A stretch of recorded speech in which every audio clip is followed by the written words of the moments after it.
Pitch to Parker, called strike. Right down the middle, 1-0. Or 0-1 rather to Parker. Parker, Lynch, and Monaster. The Eagles trying to get something going. Here's the 0-1 pitch. It's down low, and it's 1-1.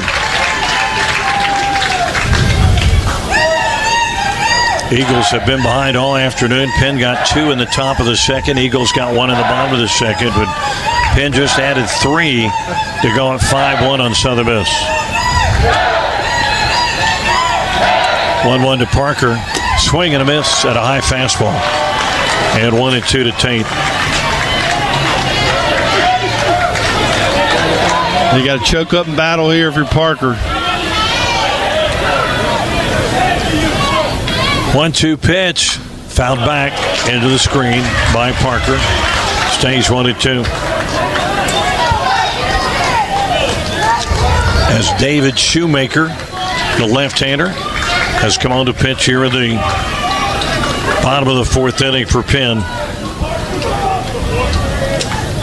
1-2 pitch to Parker. Swung on and a base hit in the left center field. Just past the diving shortstop Palace. So Parker with his second base hit of the day. Leadoff hit for the Eagles here in the bottom of the 4th inning. And it brings up Danny Lynch. Well, Johnny, you don't have to get them all back at one time. Just start chipping away at this deficit. Start stringing some hits together. That's what the Eagles need to do.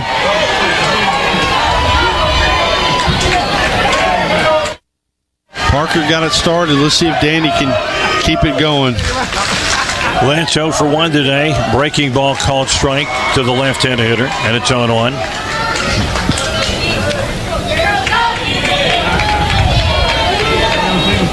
So leadoff single by Parker. 0-1 pitch inside for ball. So 1-1. The count on Lynch. Did not have a base hit last night. Here's the 1-1 pitch. Down low. 2-1. Eagle crowd starting to get into it here at Hitchcock Field. 2-1 coming to Danny Lynch. That's a strike inside corner. 2-2 to Lynch. Eagles have a runner at first. Parker, nobody out here in the bottom of the 4th inning. Popped up by Lynch. Back behind the plate. The catcher going back and runs out of room. That gets up in that net. So it stays 2-2 on Lynch. Justin Storm was one of the stars last night for the Eagles. He came in and pitched 5 2/3 innings last night of 1-hit shutout relief with no walks at 10 strikeouts to get his 6th win of the year.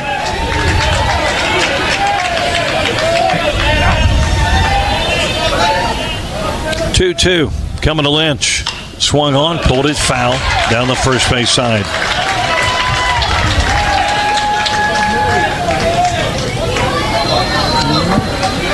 Right now a 5-1 lead for Penn over the Golden Eagles. It's already a 6-pitch at bat to Danny. 2-2 coming to Lynch. Down and away and a full count.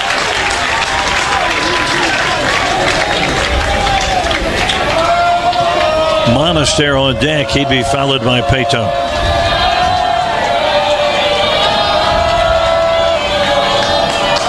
Three-2 to Lynch. Down low and he walked him. And the Eagles have a couple aboard. Good at bat by Lynch. So Parker down to second. Lynch down to first. Here's Monaster. This guy's had a bunch of big base hits in this tournament. And down the stretch, we'll get a trip out to the mound by the Penn Quakers, who lead the Eagles 5-1 here this afternoon. Well, John, here are the scores from today. One final, Florida defeated Texas Tech 6-0 in the Gainesville Regional. Florida will advance to the Supers. two other games in progress. LSU beating Oregon State 7-2. That game going to the bottom of the 6th. Top of the 3rd, TCU beating Arkansas 2-1. Teams that have clinched super regional spots: Alabama, Wake Forest, Texas, Tennessee, Florida, South Carolina, Virginia, Oral Roberts, Oregon, and Indiana State. And the final 6 will be decided here this afternoon and this evening. Monaster, the batter. Shoemaker, the lefty. From the stretch to the plate. Called strike right down the middle to Monaster. Struck out swinging back in the 2nd inning. David Shoemaker, the left-hander, on the pitch for Penn here in the bottom of the 4th inning.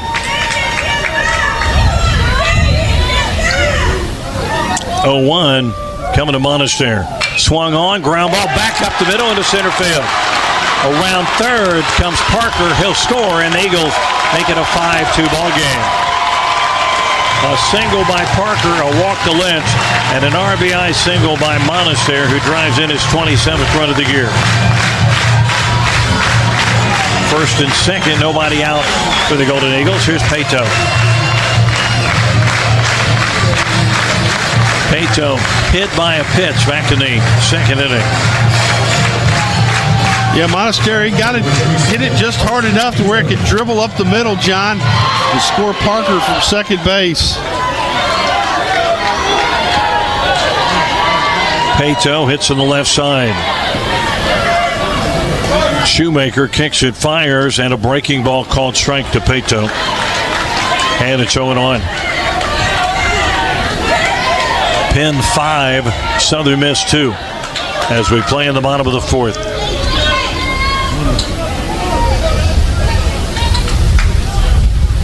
One-0 pitch coming to Pato. Here it is on the way. Missed inside, and it's 1-1.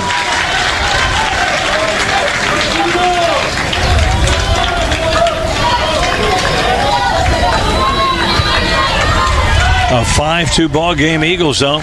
2-1. Nobody out here in the 4th.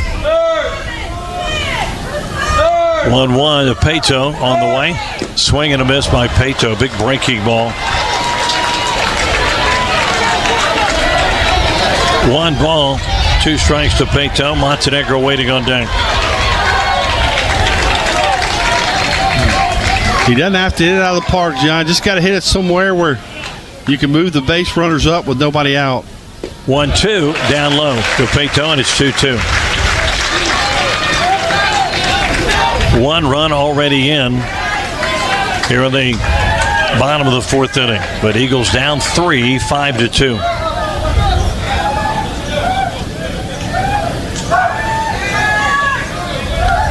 2-2 to Pato. Swung on, and a base hit to left field. Went the opposite way. And the base is loaded for the Golden Eagles as Lynch stops at third base. Good job of hitting by Pato. Went with what they gave him, and he went the other way for a base hit to left field. It stood out. Lynch at third, Monaster at second. Pato on at first base. Here's Montenegro.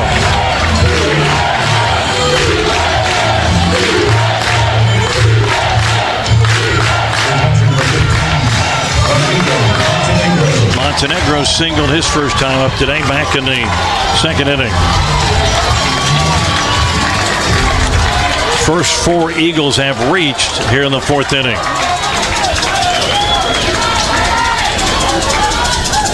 Montenegro waiting, pitch on the way, check swing, stayed up high.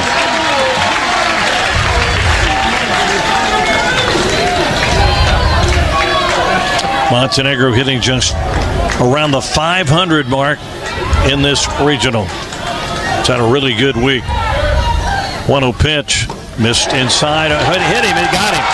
Got him on that right elbow. And a run will score.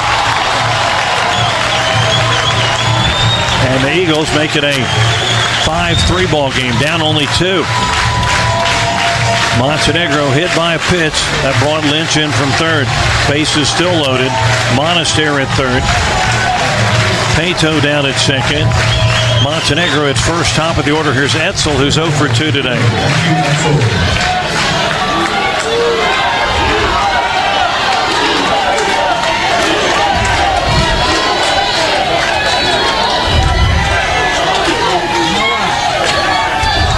Time called by the pitcher, Shoemaker. Left-hander's not had much luck here since coming into the ball game. Pitch to Etzel, called strike, inside corner to the left-handed hitter. Etzel grounded out to short in the first, struck out in the second. Right now batting with the bases loaded, nobody out.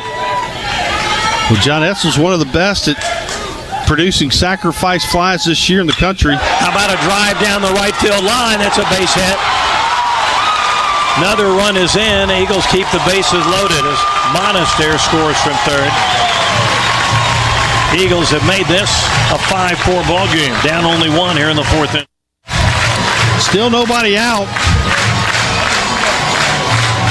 And they got their number 2 batter up, Dustin Dickerson. And how many big hits has Dickerson got over the last couple of weeks for this ball club?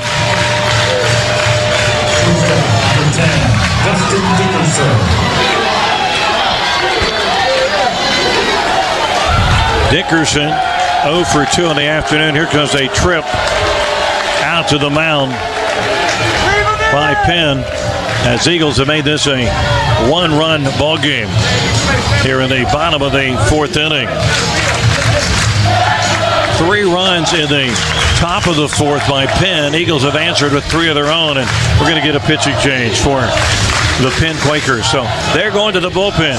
5-4 lead for Penn as we play here in the bottom of the fourth. Eagles have the bases loaded, down only one.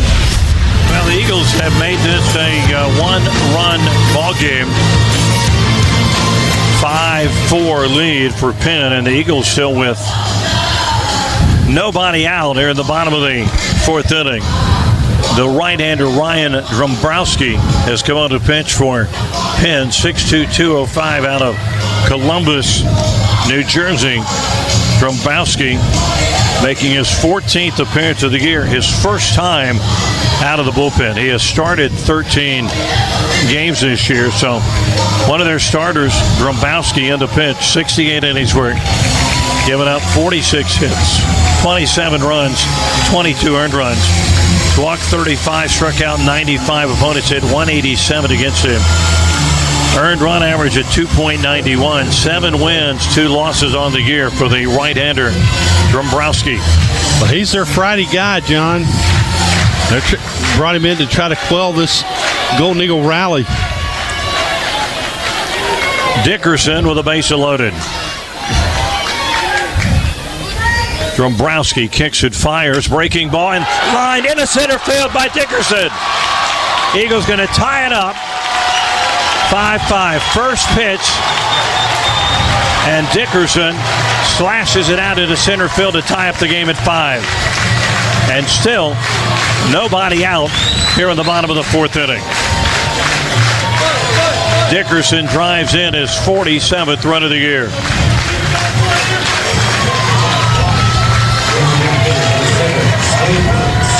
Montenegro over at third. Etzel at second. Dickerson at first. Here's Wilkes. Left-handed hitting. Designated hitter. Drombrowski to the plate. Up high to Wilkes. And it's 1-0.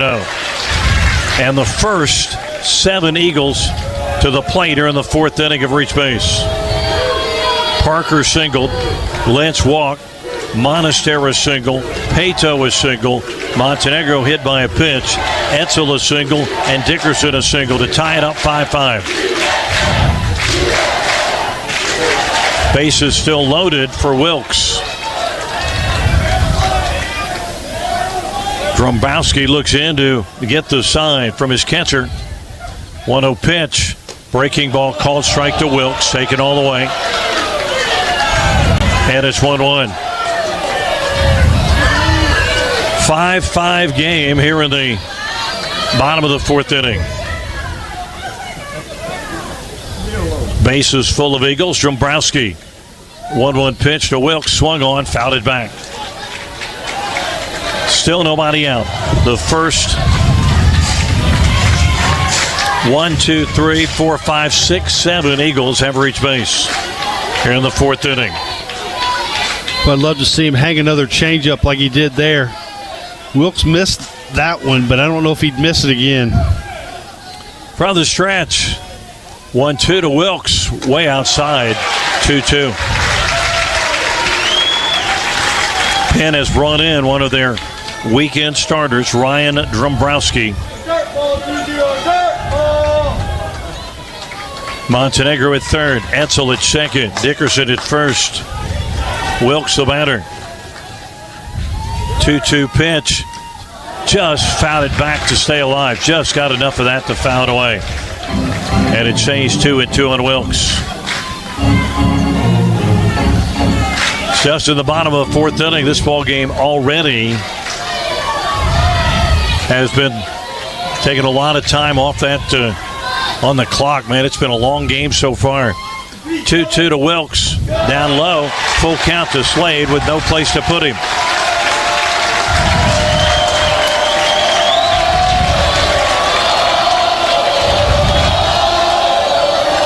Eagles have the bases loaded, tied 5-5. 3-2 to Wilkes. Swung on. High fly ball. Not hit very deep out to short right field. Going to be caught out there for the first out of the inning. So Wilkes flies out to the second baseman. Bases remain loaded, one away. There's Sargent. Eagles have batted around. That was the first out of the inning. So Sarge a chance with the bases loaded. He's 0 for 2 today. He has flown out and popped out.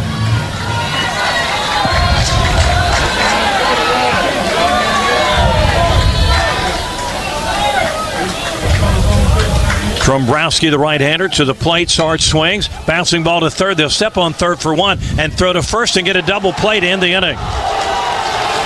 So the Eagles battle back to tie it up, have the bases loaded, just one out, and Sargent hits into a 5-5-3 double play, and it stays a tie ball game. Eagles, though, come up with 4 runs in the bottom of the fourth inning, coming on 1, 2, 3, 4, 5 base hits. No errors, and the Eagles going to leave a couple on base. We go to the top of the fifth inning.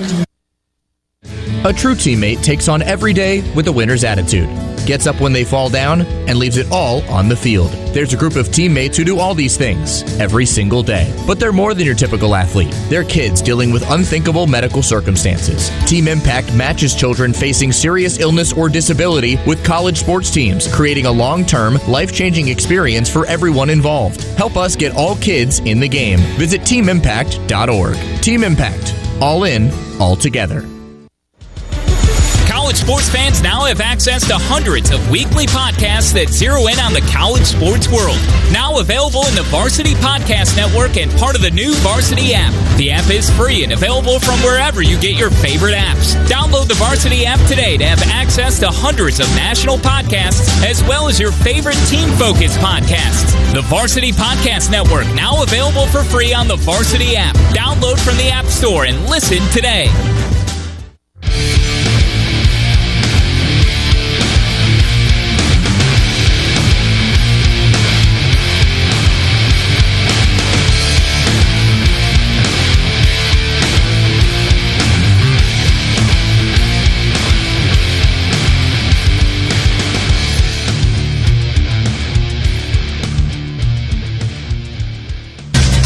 Well, we head to the bottom of the sixth inning, a 5-5 game here on a championship Monday between Southern Miss and the Penn Quakers.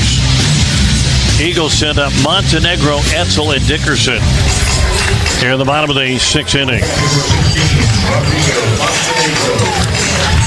Montenegro, left-handed hitting catcher, singled back in the second, hit by a pitch in the fourth.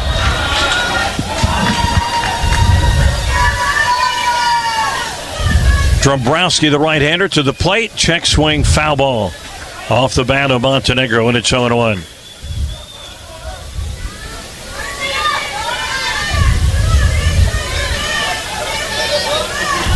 See if Rodrigo can't get things started here.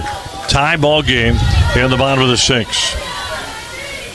0-1 pitch outside to Montenegro. 1-1. Yeah, he's been big in this tournament, John. Gotten on it a couple of more times today.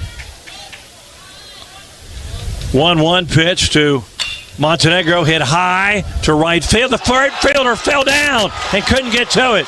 Montenegro rounds first. He heads to second base, and he's in there with a double. The right fielder, Porofsky, had a beat on it, but he got tangled up. His feet got tangled up. He fell down, and the ball landed out near the warning track. And Montenegro winds up at second base. The old turf monster, John, got him. Just, he was coming in, and he just all of a sudden, he just tumbled over. And, boy, that's a big break for the Golden Eagles. I think if you're the Eagles right here, you might bunt Etzel. First baseman is back on the right side. Etzel, left-hand hitting center fielder.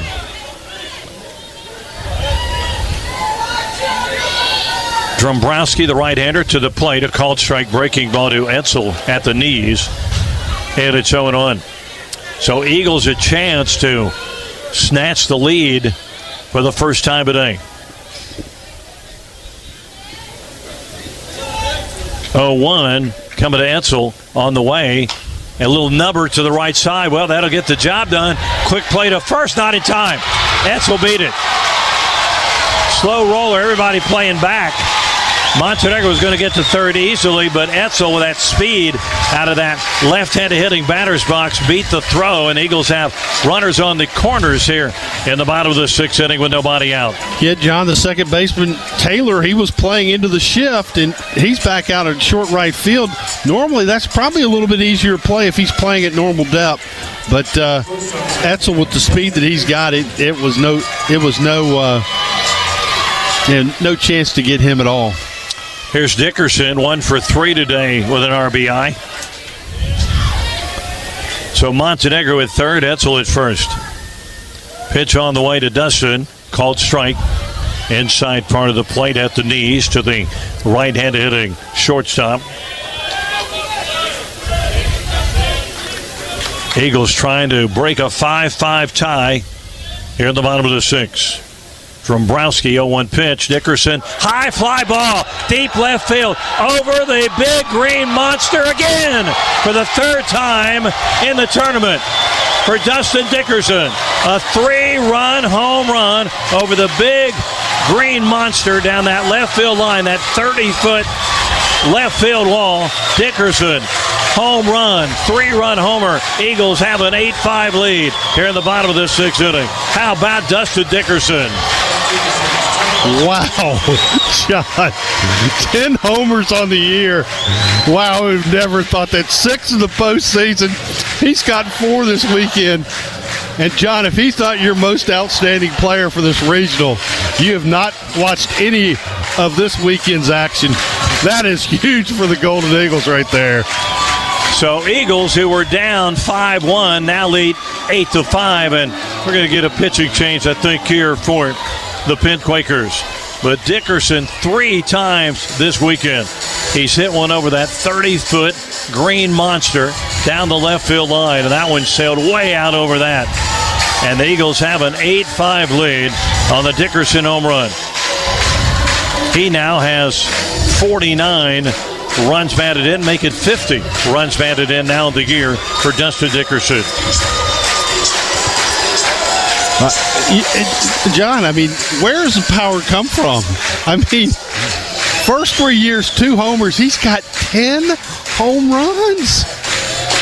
Wow. It just and none of them have been cheap, John. They've all been, I mean, look at the 4 that he's hit this weekend. 3 over that monster and left. He hit one last night over the center field wall straight away. It just, wow. There's Slade Wilkes, 0 for 2 today.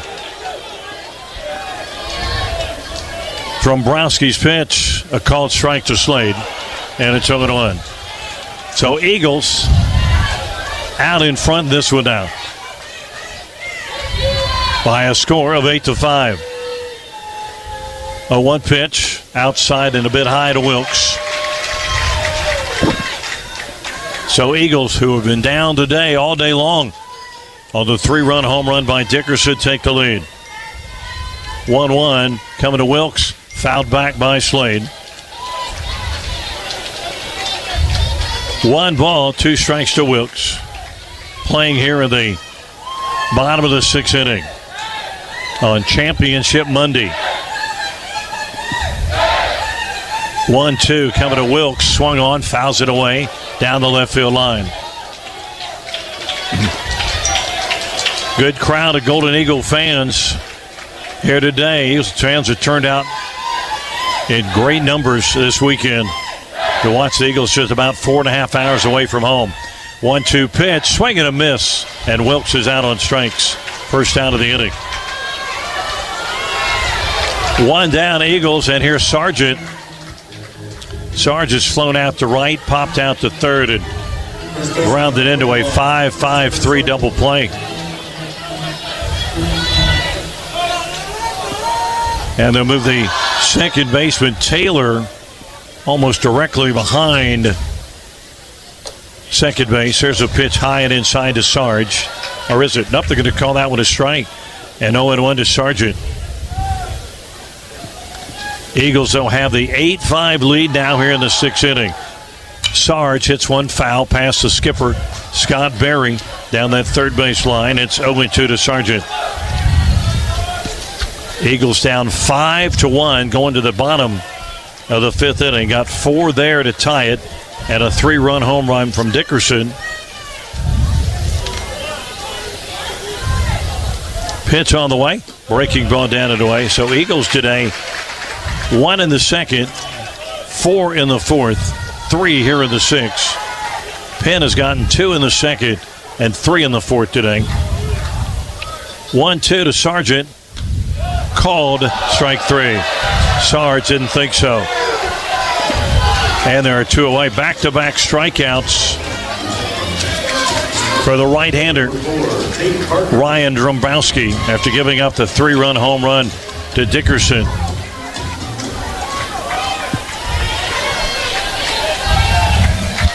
Tate Parker's been on base 3 times today for the Golden Eagles. Pitch to Tate. He loops one out into right center field. Another base hit for Parker. 3-hit afternoon for Parker. And Eagles have a 2-out base runner here in the bottom of the 6th inning. Well, he just keeps hitting, John. Boy, what a great weekend that Tate Parker's had. Another 3-hit performance. 3 for 3 today, 5 for 11 here in the regional. There's Danny Lynch, who's 0 for 2. Dombrowski, the right-hander, to the plate, down low, and it's 1-0. Danny, who now has played in more games than anybody in Golden Eagle baseball history. 1-0, coming to Lynch. Breaking ball high and outside. Broke the record that was held for a number of years by Gabe Montenegro. 2-0 pitch coming to Lynch. Swing and a miss on a changeup. And it's 2-1 to Danny. John, 5 homers now over the last 6 games for Dustin Dickerson.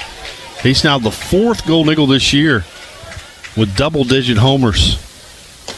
Pitch down low, that time to Lynch. Another off-speed pitch. 3-1. Now to Lynch. Eagles have an 8-5 lead. Pitch to the plate. Called strike. Lynch take it all the way, and it's a full count now to Danny, whose family's been here this week, staying out at the Golden Eagle Hotel. There's a 3-2 coming to Lynch. Foul tip. Checked his swing, fouled it back. Stays a full count. Parker, who is off and running, retreats to first base. Yeah, they have no intention of keeping Parker close at first base. He's got a huge lead. I mean, he's almost halfway to second. He takes off, but the pitch hits Lynch. Parker was going to steal that base easily if It had been a normal pitch, but that one came in and got a piece of Lynch. So first and second, 2 out for the Eagles here in the 6th, leading 8-5. Here's Nick Monaster. Second baseman number 2, Nick Monaster. Monaster getting better and better as this season goes along.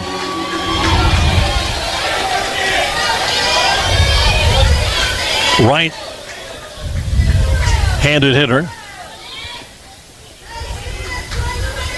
Dombrowski, the right-hander, still on the mound for Penn. Pitch on the way. It's down low, 1-0. Dombrowski, John, now up to 44 pitches. He's thrown 31 strikes. Down at second base, Parker. Lynch at first. Pitch on the way from Dombrowski. The swing and a miss by Monaster, and it's 1-1. Off speed to the outside part of the plate. Monaster swung through it. Now he's got to do a little two-out hitting here. Parker a lead at second base. Pitch to the plate. Fouled back right into the net. Stays at 1-2 on Monaster, who's the 8th Eagle to come to the plate. And the bottom of the 6th. Eagles a 3-run home run by Dickerson early in this inning. Trying to get a couple more guys in here in the bottom of the 6th. 1-2 coming to Monaster. Here it is from Dombrowski, and it's fouled down the first base side. It's a good cut. Fouled that one off. Pitch he didn't necessarily like, but he's protecting the strike zone. 8-5 Eagles. Eagles now with 11 base hits on the afternoon. 1-2 to Monaster. Swung on. Fly ball. Right center field. And the right fielder going to get there to make the catch to end the inning. Almost a collision out there between Verchon and Roski. But that's an out. The Eagles, though, have added to the lead. Golden Eagles, a 3-run home run by Dickerson. And the Eagles have an 8-5 lead as we go to the top of the 7th inning. In the 6th, the Eagles get the 3 runs on 4 base hits. No errors and a couple left on base. Top of the 7th inning. 8-5 lead for the Eagles over the Pennsylvania Quakers. Your team isn't actually in a timeout right now. We're here, working. We're Hancock Whitney Bank. Sure, we're bankers, but we're also more than that. We're the people who show up day in and day out with the knowledge, support, and tools you need. Because that's what teams do. And that's who we are. Learn more about your team, your banking team, at HancockWhitney.com. Hancock Whitney Bank, member FDIC. Hi, I'm Don Urquhart, here again for UJ Chevrolet in Mobile. If you're in the market for a new or pre-owned vehicle, we have some exceptional offers, including deep dealer discounts, manufacturer rebates, low financing opportunities, bonus cash, and even trade-in assistance to give you the peace of mind knowing you're not overpaying with added fees. Come see for yourself while more people choose UJ Chevrolet. Together, let's drive. Serving you since 1939, UJ Chevrolet. This is Golden Eagle Baseball in the Division I Baseball Championship. Once again, here's the voice of the Golden Eagles, John Cox.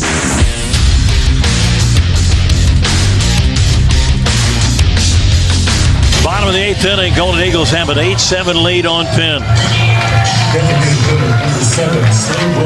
Wilkes, Sargent, and Parker scheduled up for the Eagles. Against the right-hander Osmer. Pitch to Wilkes, floats in there for a called strike. And it's 0-0. Wilkes has gone 0 for 3 today with a walk back in the first inning. 0-1 coming to Wilkes.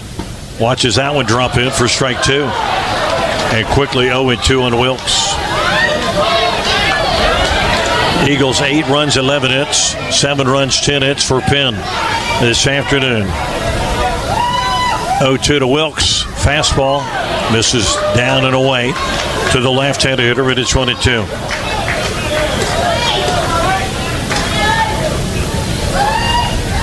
Osmer with a 1-2 pitch to Wilkes is up high, 2-2. Eagles trailed the first half of the ball game. Tied it at 5 in the fourth inning. Took the lead in the seventh.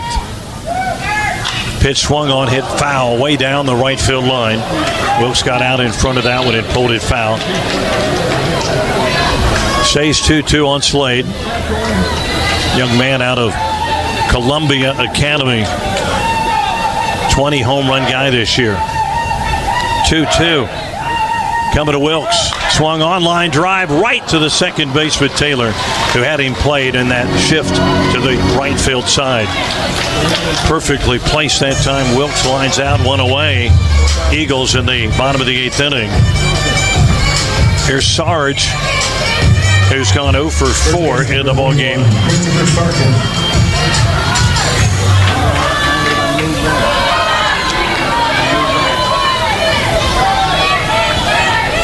Pitch to Sarge. Strike called. Looked down low, but he gets a call at the knees. And it's 0-1 to Sargent. Has flown out, popped out, grounded out, and struck out this afternoon. Yeah, that strikeout, it was caught looking. He didn't like that pitch on third strike at all. 0-1 breaking ball out. Super Dealer is here! Ted Russell Ford is your super dealer, fighting high prices whenever they strike. Come see the Super Dealer today at either Ted Russell Ford location, Parkside Drive or Kingston Pike, or visit us online at tedrussellford.net. See dealer for details. Nothing makes sports better than mouth-watering food. Drive down Sutherland Avenue or Lovell Road. Pull over to that fresh, amazing smell coming from Gus's world-famous fried chicken, and you'll find that out for a fact. Gus's still fries chicken the way it was meant to be, using their proprietary 50-year-old recipe out of Mason, Tennessee. It's so good that GQ magazine named Gus's one of the top 10 meals worth flying for in the U.S. If you love fried chicken, and what Vol fan doesn't, you have to try Gus's world-famous fried chicken. Game day packs and catering available. Open 7 days a week. The Sports Animal.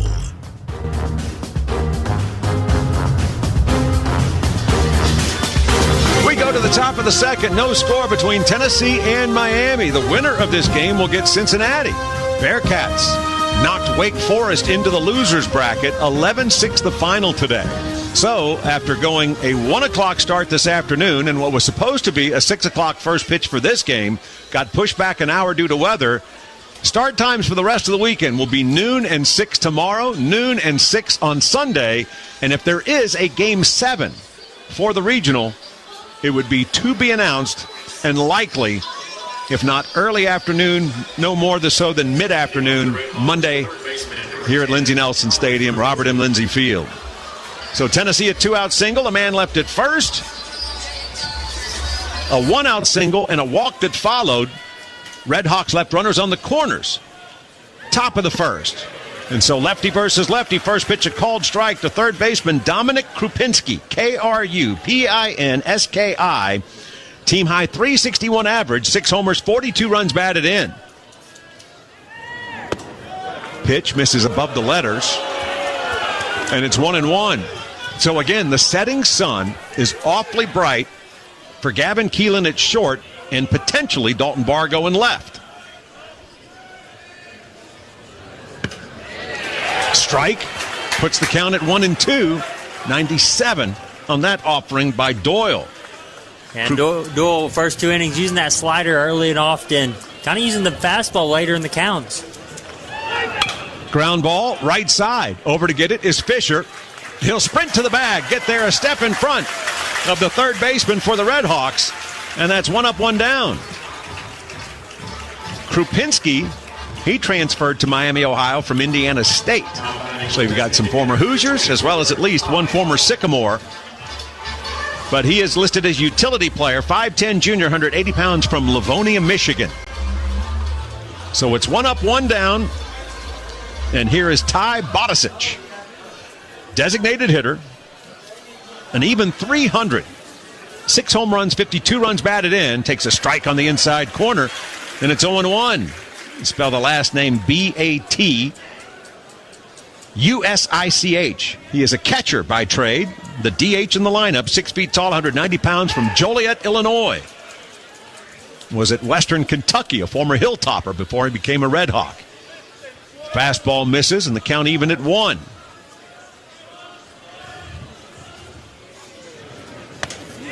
Strike on the inside corner. 1 ball, 2 strikes. No runs, a hit, and an error for Tennessee. No runs, a hit for Miami. Swing and a miss, strike 3. And that is a second strikeout for Liam Doyle. And that's out number 2 here in the top of the second.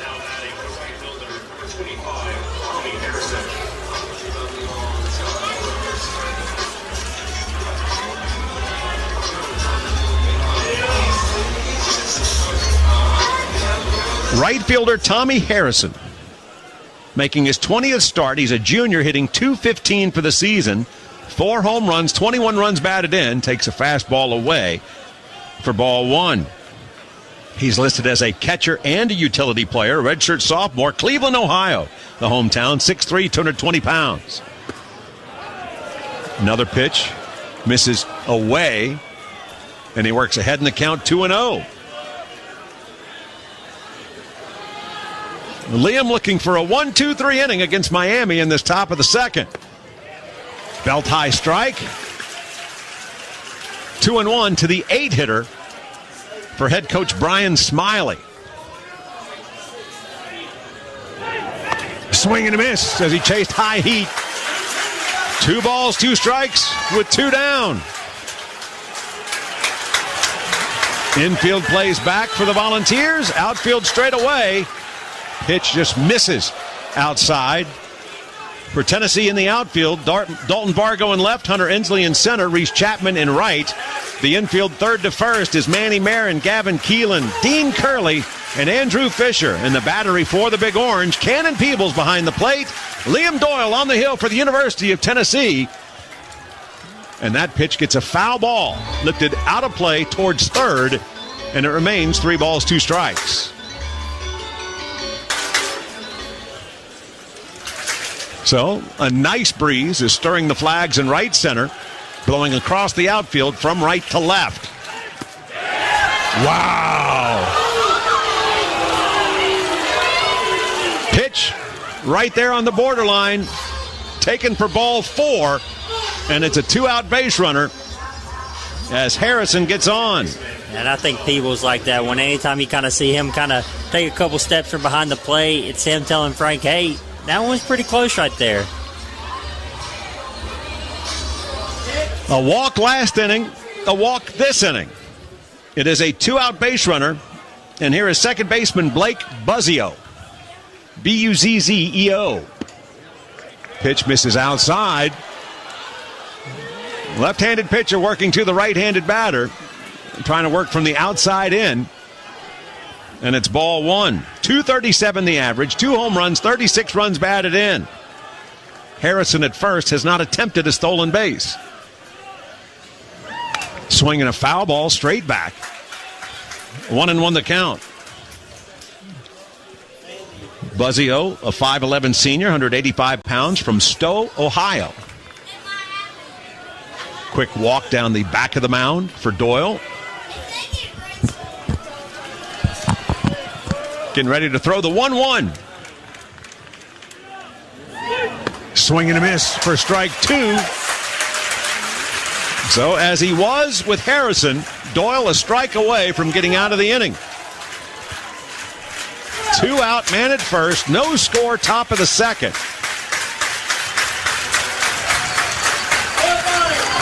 The pitch, a swing and a bounder foul towards third.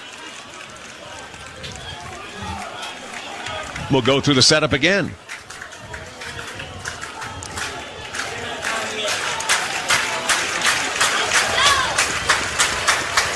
So a new ball for Liam. He works from the third base side atop the mound. Conservative lead at first for the base runner Harrison. Here's another 1-2. Swing and a foul ball again. Right to the backstop. 96 on that fastball. Cannon Peebles gets a new ball from the umpire. Steps out from behind the plate. Quick word for his lefty. And then relaying information to the infielders as well. Again, the right-handed batter, Blake Buzzio, against Tennessee lefty Liam Doyle. Swing and a miss, strike 3. And Cannon will throw down to first to complete the strikeout. And so 2 strikeouts in the inning, a 2-out walk of no consequence, no runs, no hits, 1 man left. We move to the bottom of the second, no score. This is Tennessee baseball. Bottom of the 9th, this inning brought to you by Food City. Balls down a run with 2 out and a man on first. Johnson kicks and delivers. This ball hit deep to right, and it's out of here. Johnson threw a meatball, as juicy as the certified Angus beef you'll find exclusively at Food City, and the Volunteers win with a walk-off home run. Yes, sir! I'm head coach Tony Vitello, Food City, the official supermarket of UT Baseball. Spring weather is finally here, and now you're ready to get outside and enjoy your lawn. That means it's time to go see the guys at Dickerson Supply and get your fertilizer or check out their new zero-turn lawnmowers. With 3 locations in East Tennessee, Dickens Turf and Landscape Supply is the go-to for landscape supplies and equipment. With brands like Toro, Exmark, Ferris, and Wright, we have the equipment you need. See us soon at one of our convenient locations located in Knoxville, Maryville, and Powell. Or check us out online at DickensSupply.com. The Sports Animal.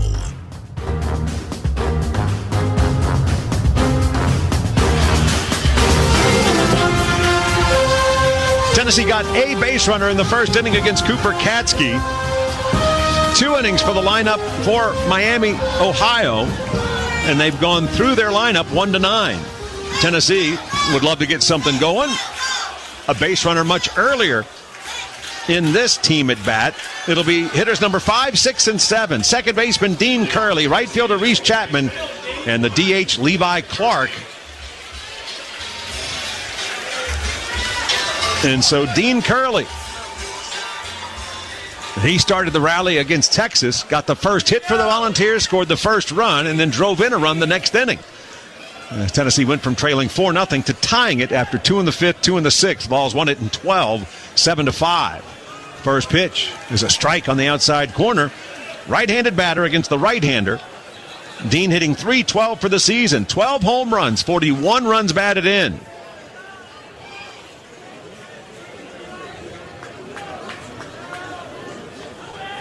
Long hold by the right-hander. Breaking ball misses outside.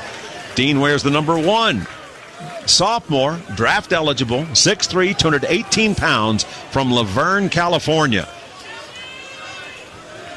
Setting sun can be awfully bright for the shortstop Baker and Ryan Novak, the left fielder. Catcher sets up on the outside part of the plate. Pitcher hits his target. Strike 2 to the batter, 1-2 the count. Yeah, John, and I think for this Tennessee team to make a deep run, it really relies on Dean Curley and Reese Chapman, 2 guys that have a lot of experience in postseason play. I think if these 2 guys get hot, I think the Vols are in for a good awakening this postseason. Right-hander kicks and delivers. That ball hit a mile high. Foul ground. Third baseman has room, and he'll make the catch, and that'll be out number 1. So everything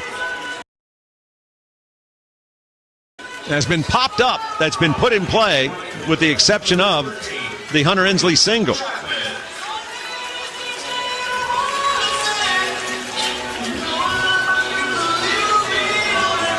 So Reese Chapman had a couple of pretty good games for Tennessee. Had the only extra base hit for the Volunteers when they were eliminated against Vanderbilt. Left-handed batter against the right-hander Katsky. 289 the average, 12 homers, 48 runs batted in. Again, pitcher and hitter, both from the state of Colorado. Pitch misses outside, ball 1. Reese wears the number 13 from Parker, Colorado. 6'1", 224 pounds.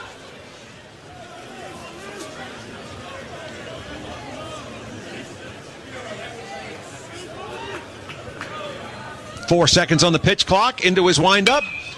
That ball hit high in the air towards left. Ryan Novak to the wall, and that ball is gone. Onto the second level of the porch. Reese Chapman has given Tennessee the lead.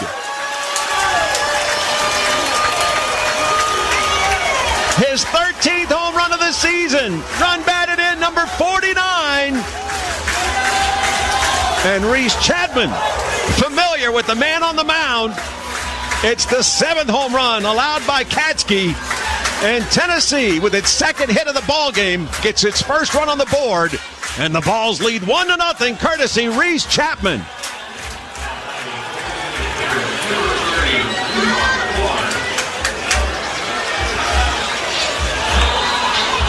The 123rd home run for this Tennessee team. The 66th allowed by the Redhawks staff.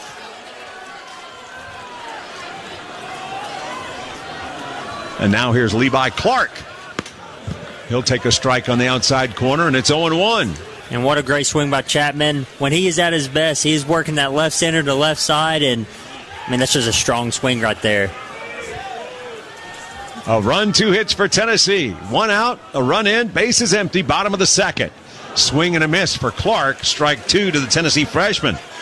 Levi hitting .321 for the season. His next home run will be his 10th. 32 runs batted in, 9 doubles. Done a really good job since settling in as Tennessee's designated hitter over this last month or so. Breaking ball. Misses low and outside, actually backhanded by the catcher on the short hop. 1 ball, 2 strikes. Levi wears the number 30, a catcher, infielder, and outfielder. His first year at college ball, 6'1", 211 pounds from Marietta, Georgia.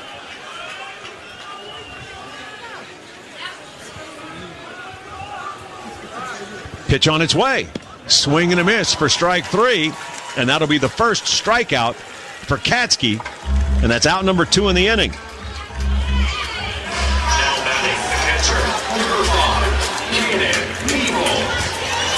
Cannon Peebles will get his first turn.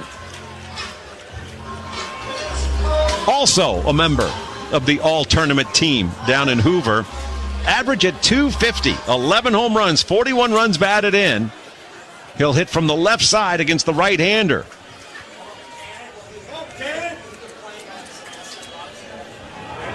Pitch misses outside.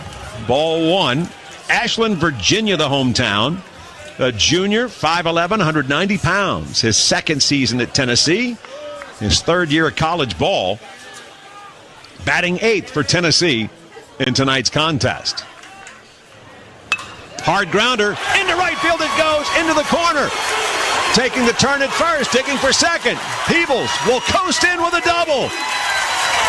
Double number 5 for the Tennessee backstop. A couple of extra base hits for Tennessee in this inning. And with 2 out, there's a duck on the pond for Manny Marin after the 2-base hit by Cannon Peebles. Cannon Peebles, one of the hottest hitters for the Vols in the second half of the season, with a little double to right field right there. Paying a little homage to Drew Gilbert over there at second with what Drew Gilbert used called the John over with the celebration at second base. Manny Marin, right-handed batter, 282. Chance to add to Tennessee's 1-0 lead. A run here in the inning. Pitch lifted foul, out of play, first base side for strike 1. 2 homers, 18 runs batted in. Marin making his 40th start his freshman year. From Hialeah, Florida, the greater Miami area, 6'1", 181 pounds. Top of the order, Gavin Keelan in the on-deck circle. Tennessee leads 1-0 with 2 out, a man at second. Ground ball towards short. Up with it. Over to first, and that will end the inning. Tennessee gets a couple of hits. Volunteers score first. The home run by Reese Chapman. A run, 2 hits, 1 man left. After 2, it's Tennessee 1, Miami 0. Like the Diamond Vols, Fox Moving and Storage is moving at a championship level. Whether it's local or long distance, large or small, give one of Tennessee's premier moving companies a call. With offices in Knoxville, Nashville, Chattanooga, and the Tri-Cities, Fox Moving and Storage has you covered across Big Orange Country with experienced, trained professional movers for your home, office, or condo. Get your move on with Fox Moving and Storage, a proud supporter of Tennessee baseball. Growing up in Tennessee, I knew there were many college options, but after exploring the UT system campuses, I found the perfect fit. I was able to experience each campus firsthand before making a decision that would shape my future. Thanks to scholarship opportunities in UT Promise, I'm on track to graduate debt-free, something I never thought possible. The UT system is a community invested in your success. Start your journey at findyourut.com. 5 campuses, one just for you. What happens when the thrill of Powerball meets the thrill of NASCAR? You get a chance to win an exciting trip for 2 to the NASCAR Championship Race in Phoenix, Arizona. Plus, the chance to win $1 million in a special drawing. Enter the NASCAR Powerball Playoff Second Chance Drawing at IPRewards.com between May 10th and June 30th for your chance to win. The Tennessee Lottery. Game-changing fun. Please play responsibly. NASCAR is used with express permission. NASCAR LLC is not a sponsor of this promotion. University of Tennessee Baseball on the Vol Network. We go to the top of the third. Tennessee leads 1-0. Reese Chapman just brought the lumber. That home run brought to you by Anderson Lumber, improving homes like yours since 1925. With BFL Redmond Walsh, I'm John Wilkerson. Liam Doyle with the lead as he'll go up against the top of the order for the second time. The shortstop, Dylan Baker, left fielder Ryan Novak, and center fielder Anthony Zarlingo in this top of the third. First pitch to the right-handed batter, misses outside, ball 1.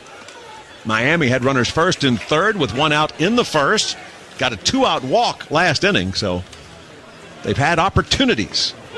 Swing and a miss. Foul tip, actually, I should say, into the catcher's mitt. 95 on that offering. 1-1 the count. Baker a pop-up to second to start the ball game. Peebles sets up on the outside part of the plate. Swing and a miss for strike 2. And it's now 1-2. Again, awfully bright right now for Tennessee's shortstop and left fielder. Pitch line in the air towards left. That's going to get down for a hit. Backhanding it on the track is Bargo. He'll get it back into the infield, but it will be a leadoff double for Dylan Baker, and for him, that is his 24th two-base hit. So just as Tennessee gets the lead, the Redhawks come right back, and they have a man at second to start this top of the third. Yeah, and something you really don't see a lot on a Liam Doyle fastball is a guy getting the barrel out and actually hitting it off the cap, and just finding that gap down the left field line, and just a great swing right there from Baker. So here's Ryan Novak. First pitch he saw, he just put together a laser beam between first and second. First pitch, misses outside, ball 1. A run, 3 hits, an error for Tennessee. No runs, 2 hits for Miami. 8 home runs, 47 runs batted in for Ryan Novak. He's the left fielder. The catcher is David Novak. Strike on the inside corner. 1-1 to the batter. Tennessee will sit Dean Curley about 10 feet beyond what would be the infield dirt as he plays in right. Pitch misses just outside. 2-1.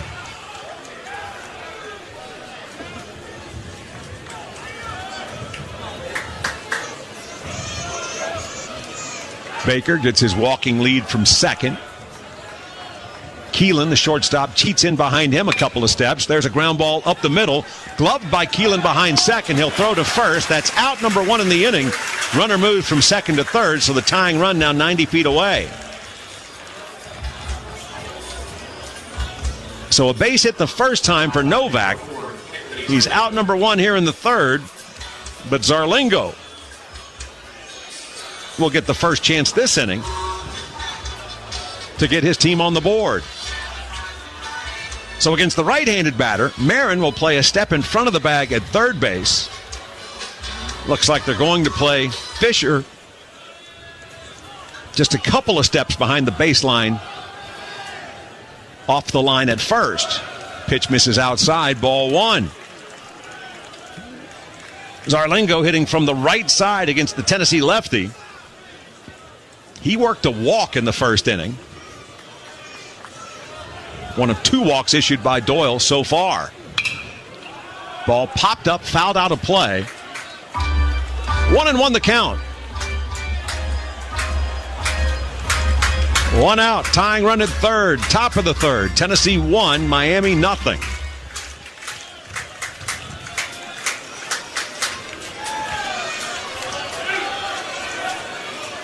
Here comes Doyle. Pitch way high.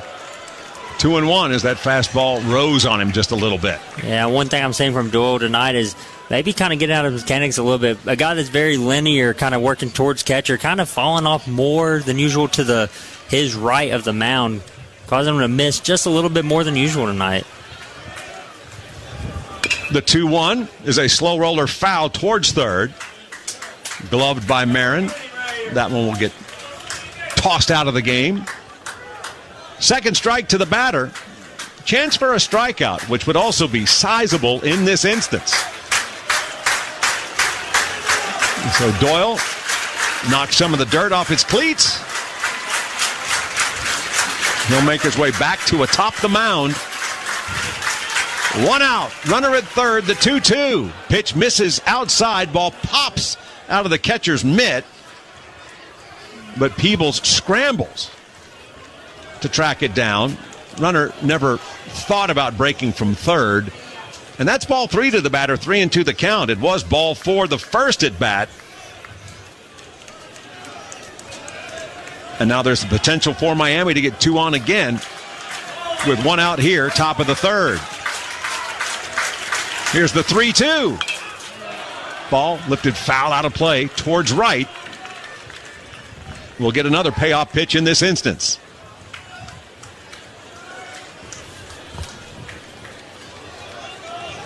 Doyle very active between pitches. Walks down the back of the mound.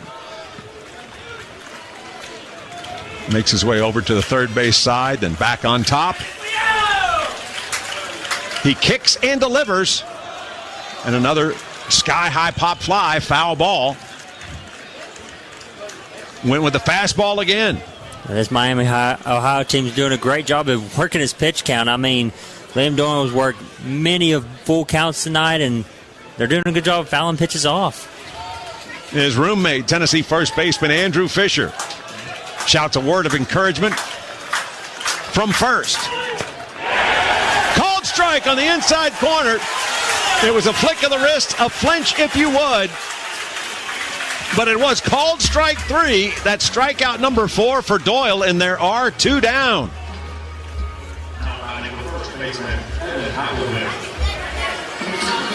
Ground ball to short and a strikeout. And here is Evan Applewick. He was called out on strikes as out number 2 in the first. Right-handed batter against the Tennessee lefty. Takes a pitch outside and low, ball 1. A run, 3 hits for Tennessee. No runs, 2 hits for Miami. Runner at third for the Redhawks. Ball's a chance to get out number 3. Pitch misses high. It's 2-0. Yeah, John, as you mentioned, Applewick, another one of those super talented transfers from Indiana. Him and Katsky both just 2 steals for this Miami, Ohio team. He's in a 2-0 count. The pitch just misses outside. Ball 3. The catcher, David Novak, watching the action as he is on deck.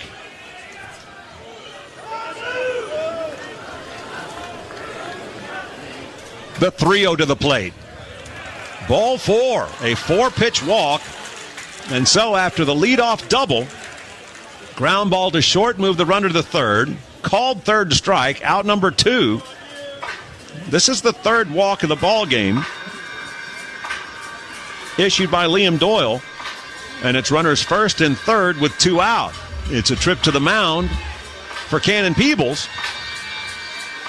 So situation remains the same. Tying run at third. Now the go-ahead run is at first. And Tennessee with an out could simply move this game to the bottom half of the inning with a 1-0 lead. So, Peebles makes his way to behind home plate. And here is David Novak, second on the team with 53 runs batted in. Tied for second with 13 home runs. Right-handed batter. Grounded out to the shortstop to end the first. Balls would love to see him repeat that feat right here, right now. First pitch. Low. Ball one. Looked to be right at the knees. Yeah, I don't know about that one, John. That one looked pretty dang good. The last 5 pitches have missed the zone, according to home plate umpire Nicholas Mull. The 1-0 swung on, fouled away. 1-1 the count.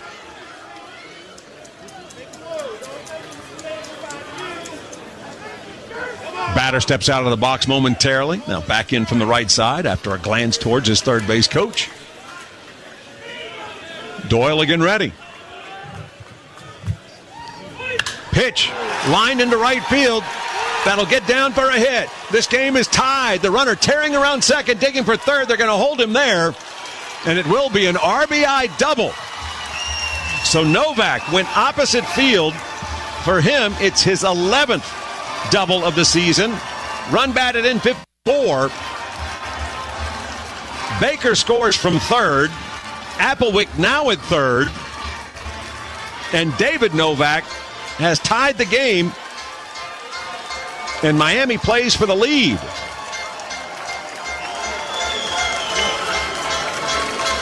Frank Anderson making his way out to the mound to talk with Doyle. Did a pretty nice job. Gave himself an opportunity to get out of the inning with no damage done, but credit Novak. He had a plan, and he just fired a laser beam to right field. Yeah, and this Miami Ohio team, very confident swings tonight. Not looked intimidated at all at the plate. And when you are working counts like Doyle has and kind of getting up there, the pitch counts up, a little bit of fatigue sets in, and they're taking full advantage of it right now. So I think Frank Anderson sharing perhaps a difference of opinion or two on the strike zone that we've seen thus far. And here's Dominic Krupinski, leading hitter for Miami. He bounced out to first as the lead out last inning. Has a chance to give his team the lead. 2 on, 2 out. 1-1 the score. A strike on the inside corner, and it's 0-1. So now the brightest field is left field as shadows have now reached Gavin Keelan at short. Swing and a miss. Strike 2. Heard the grunt from Leon Doyle as he executed that pitch. 2 strikes to the batter. 2 down. Game tied at 1. The pitch. Wow. Taken for ball 1. You can see the frustration from Doyle. He thought he had him. Pretty good pitch and a tough one to take, down 0-2. 1 ball, 2 strikes. Swing and a miss, strike 3. The tag will be applied and the strikeout will end the inning. A leadoff double, a 2-out double. Miami ties the score. It's a run, 2 hits, 2 men left in scoring position. We move to the bottom of the third. Tied at 1, this is Tennessee Baseball. A way to a healthy future, one child at a time.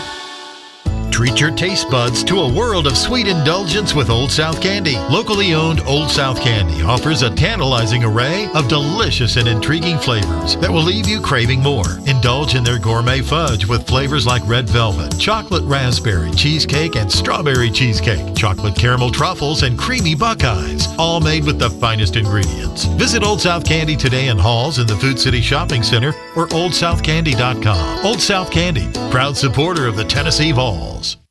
The Sports Animal.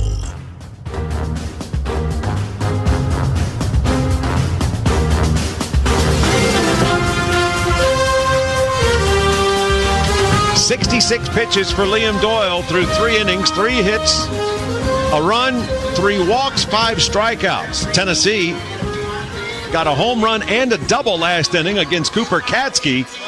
And so now we'll see what the top of the order does. It was 3 fly ball outs in the first inning, all by the left-handed hitters, Gavin Keelan, Andrew Fisher, and Dalton Bargo. So the top 3 due for Tennessee: Keelan, Fisher, and Hunter Ensley. This update brought to you by your local Ag Pro John Deere dealers in Tennessee, your home team for all your equipment needs.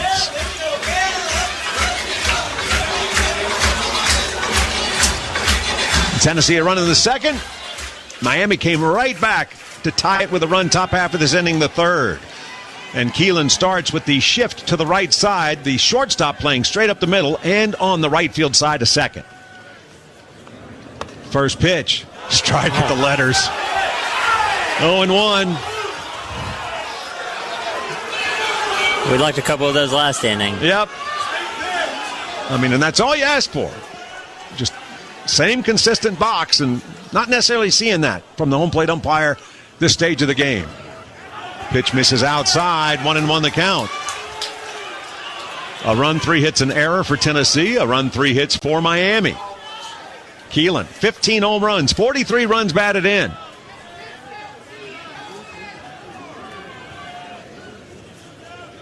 Long hold by the right-hander. Now he delivers. Pitch started outside, finished that way. And now 2-1.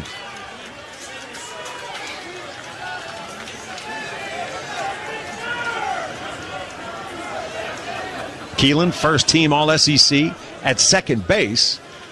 Spent the last 4 weeks or so playing short for the Vols. Good eye. Fastball low. 3-1 in favor of the lead hitter for the Big Orange.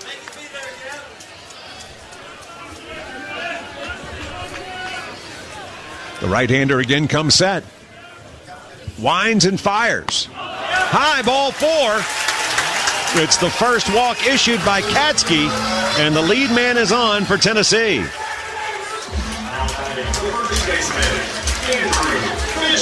Andrew Fisher.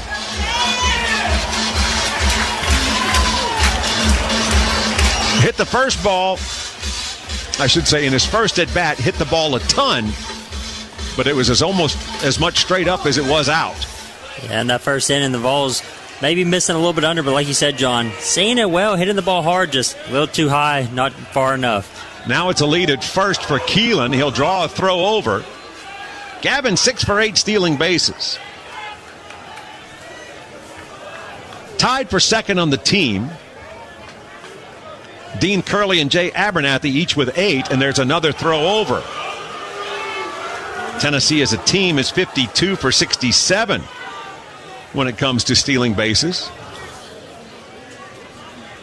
Miami has thrown out 12 of 62 trying to steal. A little less than 20%. Swing and a miss. Big cut. Comes up empty. Andrew Fisher was thinking Tennessee 3, Miami 1 with that cut. Tennessee's leader in home runs. He's got 22. And I believe that number still leads the Southeastern Conference. It does, and he's been phenomenal this year. As I've mentioned many weeks, just looking at the OPS, I mean, when you get on base as much as you do with that power, you're going to have a good season. Another work to first by the right-hander for Miami.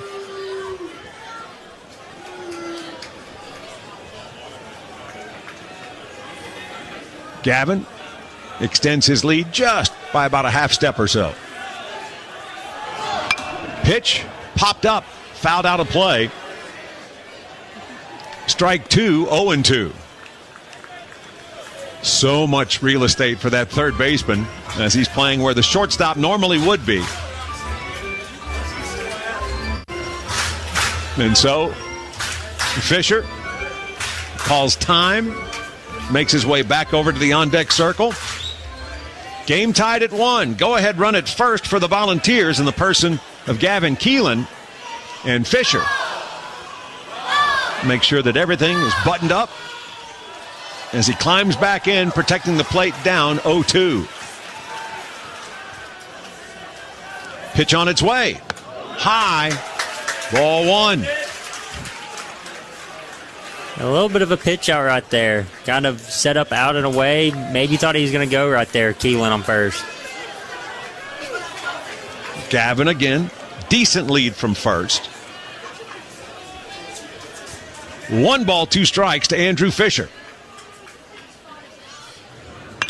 Ground ball, right side. Glove by the second baseman. Everybody's going to be safe.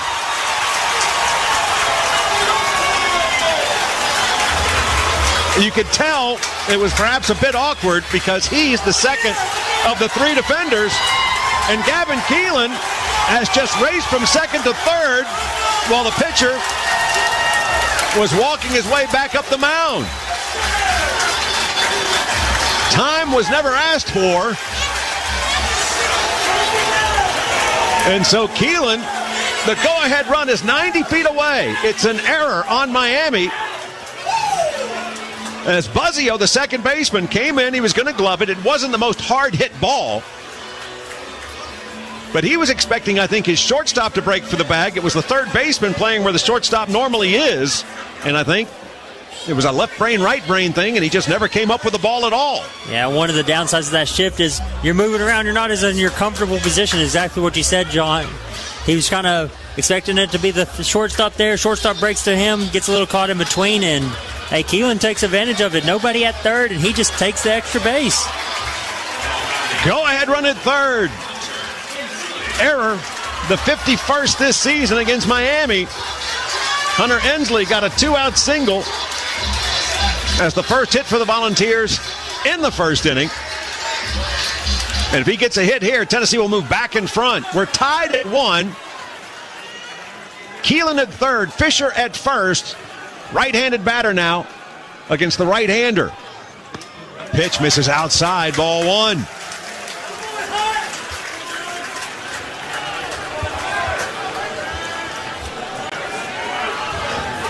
Hunter now has the top average in the lineup.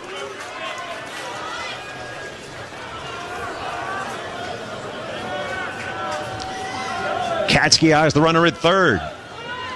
Pitch misses. Oh, catches that outside corner. And that gets a quick question from Hunter Ensley. Friendlier corner for Katsky as opposed to Doyle. 1-1 the count. They'll throw to first. Back in standing is Fisher. Andrew would highlight the fact that he is 100% in his stolen base tries. He is 4 for 4. He has picked his spots well.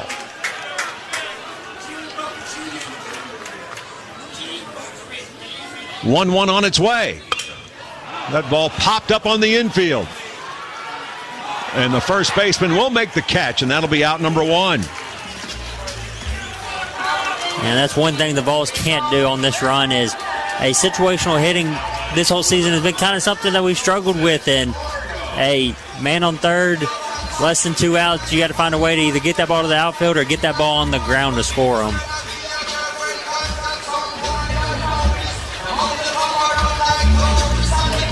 So it is fielder's choice, E4. And that's what allowed Fisher to get to first. And then it was just advancing to third for Keelan. And now Dalton Bargo. A chance to break a 1-1 tie. Runners on the corners, 1 out, bottom of the third. Letter high strike, and it's 0-1.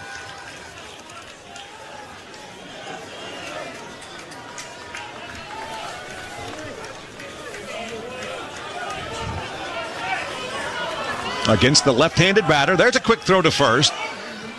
That one a bit high, but handled nicely by Applewick. And so far, Fisher has not felt it necessary to dive back to the bag. You never know. Tennessee could put him in motion to draw the throw down to try and get the go-ahead run home. Bargo awaits the 0-1. Pitch to Dalton. Misses outside, and it's 1-1. Fly ball to right, his first time.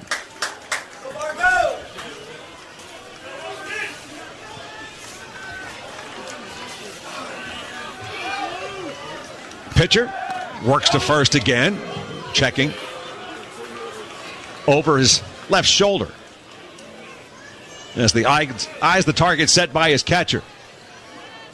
Tennessee, a home run by Reese Chapman to open the scoring in the bottom of the second. A 2-out double by David Novak tied the game for Miami, Ohio. Pitch low, blocked nicely. 2-1 in favor of Tennessee's cleanup hitter, Dalton Bargo. 39 runs batted in for the junior. He's got 14 home runs this year.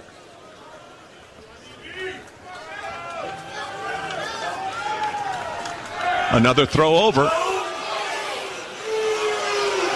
And again, Fisher not even getting, if you look at the cut around first base, now he gets himself a decent lead.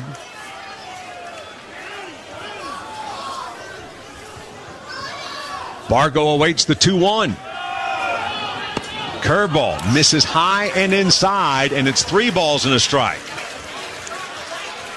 Dean Curley in the on-deck circle. Gavin Keelan, the runner at third. Andrew Fisher, the man at first.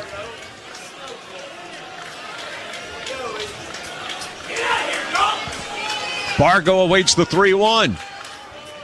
Pitch. Inside, ball 4. It's the second walk of the inning.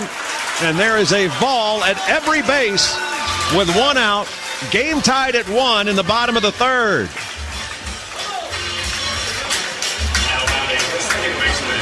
Yeah, John, and with, as I said earlier, a guy that the balls have to get hot to make a run this postseason, Dean Curley over the plate. A guy that, hey, national champion shortstop, needs to get a little bit of momentum for the balls going right here.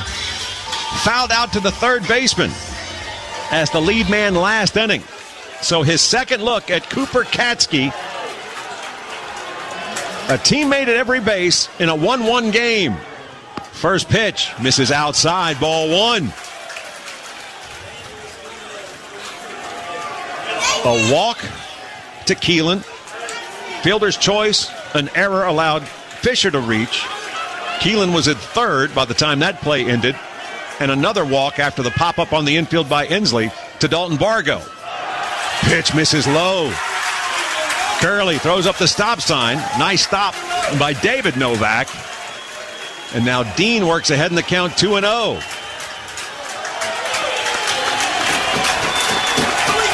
Reese Chapman in the on-deck circle. Dean Curley awaits the 2-0. Katsky wants a new set of signals. Fastball. Ball 3. Working outer part of the plate, upper part of the zone. Dean Curley. Quick step out of the box, now back in. 3-0 to the batter. Pitch on its way. A strike puts the count at 3-1.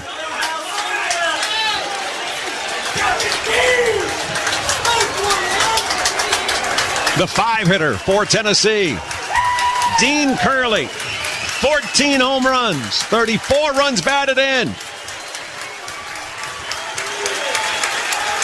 Here's the pitch to the plate.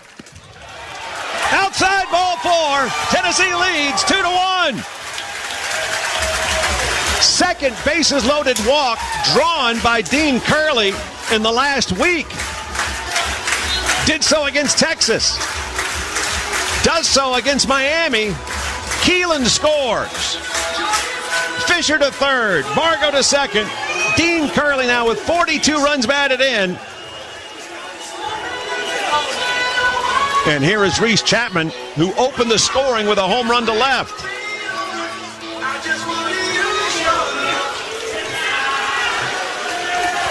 One out. Chapman digs in from the left side. First pitch, driven in the air towards center field. Zarlingo has a beat on it, makes the catch. Runner tags at third. He'll score. Everybody moves up a base. It's a 2-run lead for Tennessee. The sacrifice fly for Chapman. His 50th run batted in. He is the third ball to reach that plateau. And it's 2 in the inning, and still runners second and third, and 2 down for Tennessee and Levi Clark.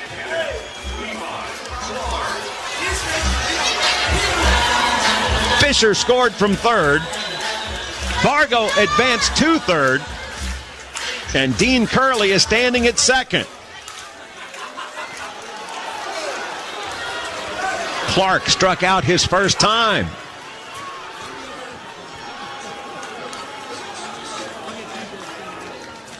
Pitch. Misses outside low, ball one.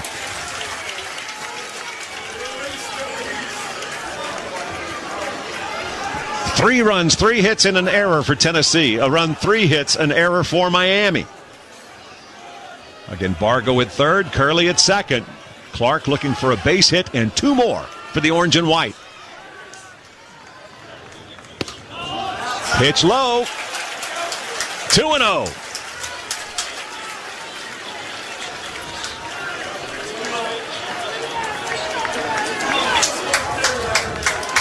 Levi, step out of the box, now back in. 32 runs batted in for the first-year Volunteer from Marietta.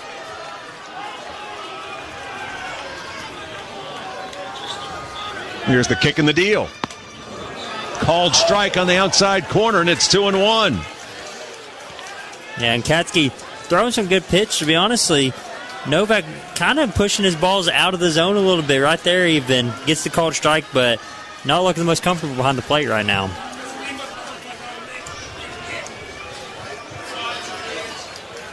Again, the right-hander eyes the target. Pitch, low and away. Ball 3.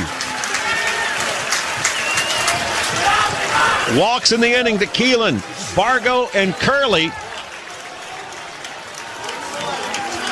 First base open, runner second and third for Tennessee. 2 runs in for the Vols here in the home half of the third. Fastball driven in the air towards center field. Zarlingo has a beat on it, and about 10 feet shy of the warning track, he'll bring it in for the last out of the inning. Tennessee breaks the tie. Volunteers get 2 runs on no hits.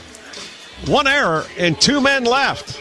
After 3, it's Tennessee 3, Miami 1 as you listen to Tennessee Baseball.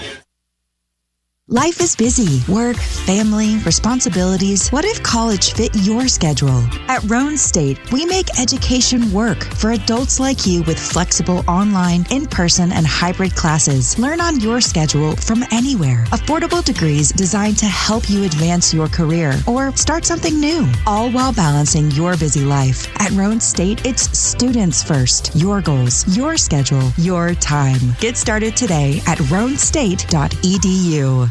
Your summer starts here in a go-anywhere, do-anything Toyota truck. Now through June 2nd, get 2.99 APR financing or up to $3,000 customer cash on a powerful new 25 Tundra. Depending on model, excludes TRD Pro.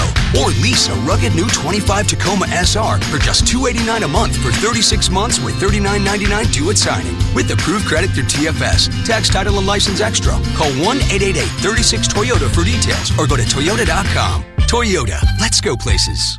The Sports Animal.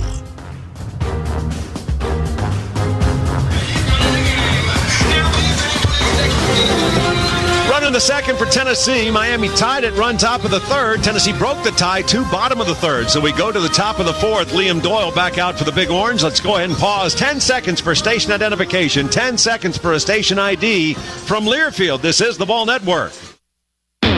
This is WNML-FM Friendsville, WNML-AM Knoxville, a Cumulus station, your home for University of Tennessee sports.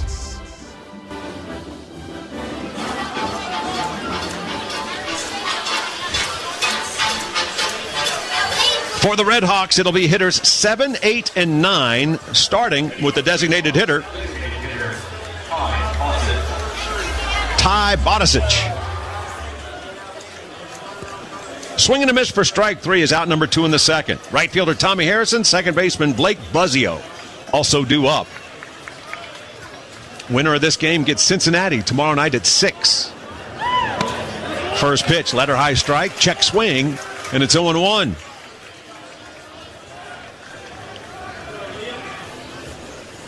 Now almost the entire field is in shadow. There is one swath of sunlight towards left center. Another strike. Count quickly 0-2.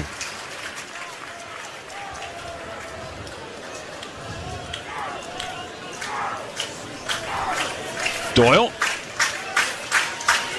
Eyes the target set by Peebles. Pitch misses low as they work inside.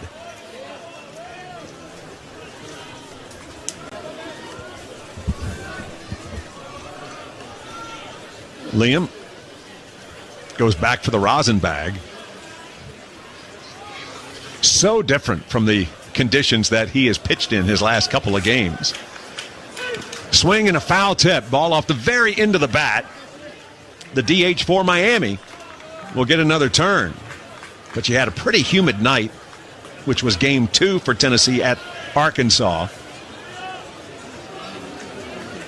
And while you would take the conditions that you got last week in Hoover, it was much warmer for game 2 for Tennessee than game 1. Fastball tails away. Ball 1 to the batter. Now 2 balls, 2 strikes. Yeah, and like you said, John, anytime you're in Hoover, it don't matter if it's 60 or 90. It's hot and humid and muggy down there, so it wears on your body. Swing and a liner into the Miami dugout. Looks like somebody with fast reflexes might have worn one, but not near as troubling as it might have been. But everybody on the top rail and right back to their spots. Swing again. Foul ball over the third base dugout. Left-handed batter against the Tennessee lefty. Tennessee 2 runs in the bottom of the third, carrying a 3-1 lead into this top of the fourth.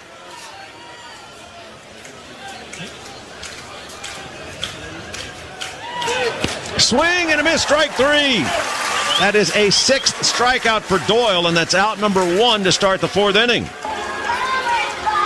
It's back-to-back strikeouts for Liam, last out of the 3rd, first out here in the 4th.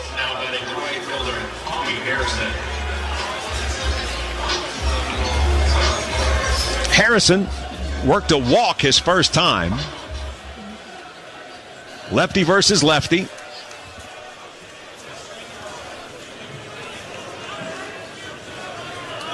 Doyle, the high leg kick. Fastball misses outside. Ball 1.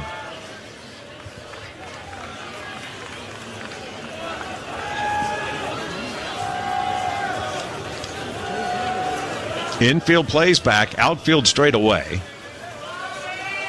4 home runs for Harrison. A chopper towards first. That'll be gloved by Fisher. Andrew will take it himself. Hustle to first. Tag the bag, and that'll be 2 down.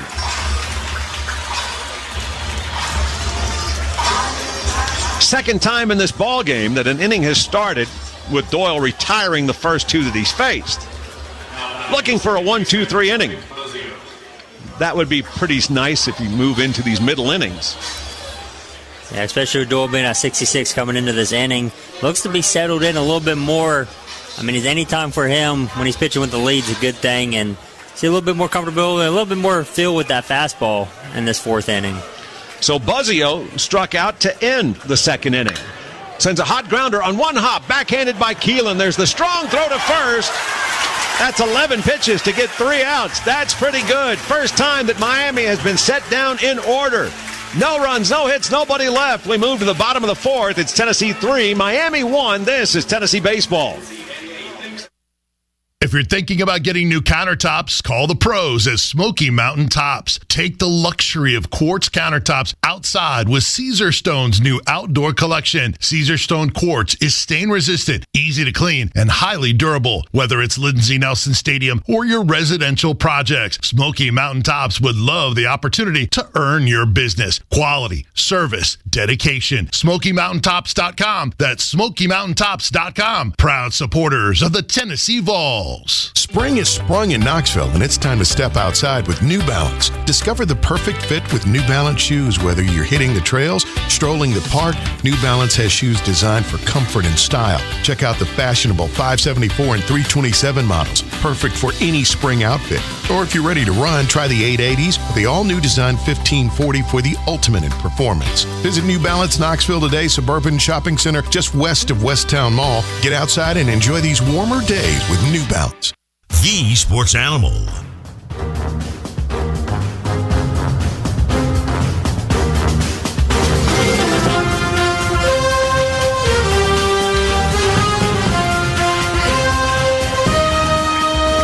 Tennessee a run in the second, 2 in the third. The 2 in the third broke a 1-1 tie. Miami marked in the top half of that inning.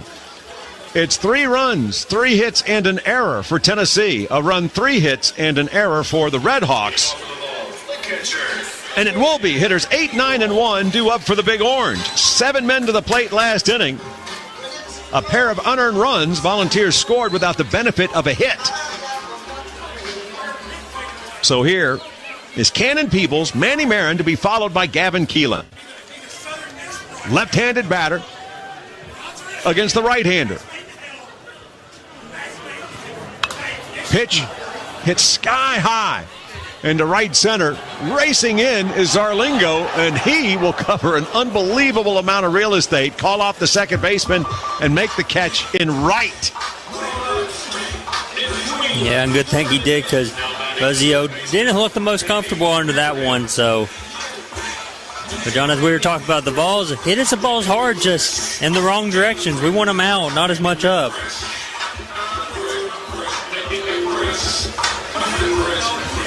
Manny Marin bounced out to the shortstop as the last out in the second. Right-handed batter against the right-hander. Katsky takes a pitch low and outside for ball 1.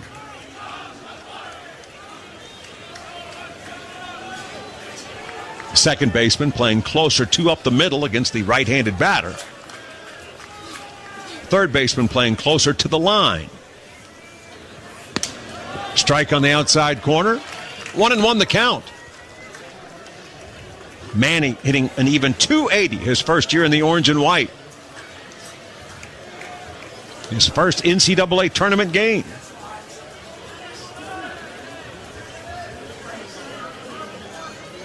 Pitch on its way. Outside and low. 2-1.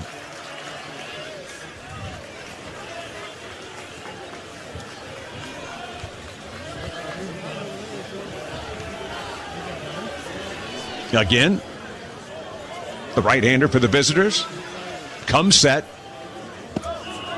Pitch dips below the zone. 3 balls and a strike. Tennessee drew 3 walks last inning. 1 out, base is empty, bottom of the 4th. Tennessee leading 2 by 2, 3-1.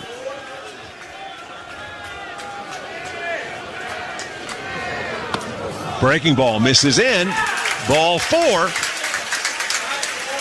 And that will be the 5th free base runner in the last 2 innings. 3 walks, an error, and now a 4th walk. Yeah, something uncharacteristic for Katsky. Only 26 walks on the season in 81 innings, so maybe this Tennessee crowd, Tennessee average, should get into him just a little bit. Keelan, a walk to start last inning, scored the go-ahead run, the first of 2 for the Vols in the 3rd inning. Left-handed batter against the right-hander. Fastball misses low, and he starts out ahead in this count. Ball 1. So the shortstop playing just to the other side of second. Essentially straight up the middle. First baseman holds the runner as Marin gets his lead. He'll draw a throw over. Manny is 2 for 3 stealing bases.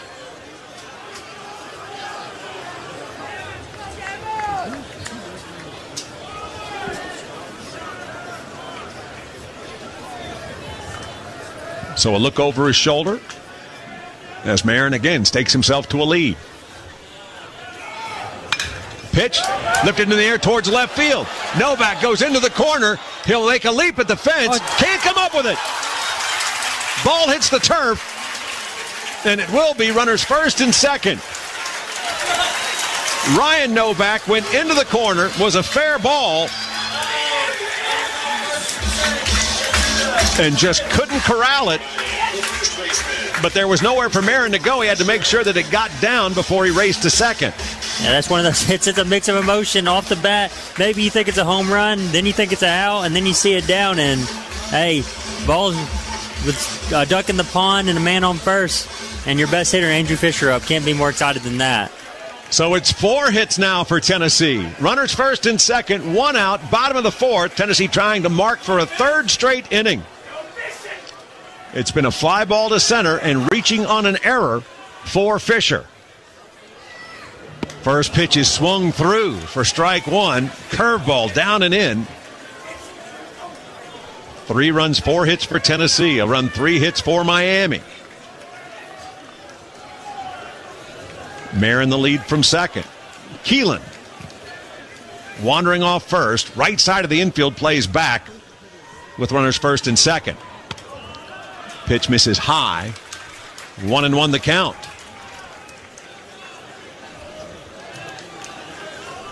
Third baseman, the lone defender on the left side of the infield, playing a couple of steps off the base path, but well off the line against the left-handed batter.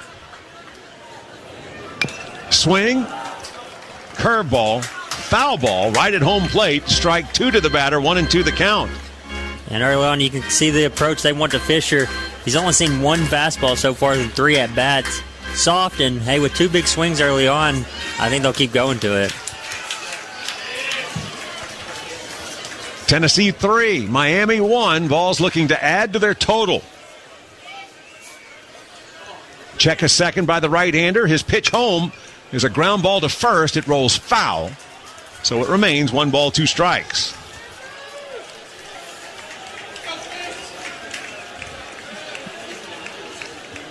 Back to the pine tar in a can for Fisher.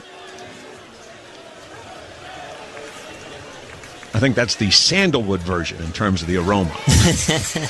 Probably got it from Bath and Body Works.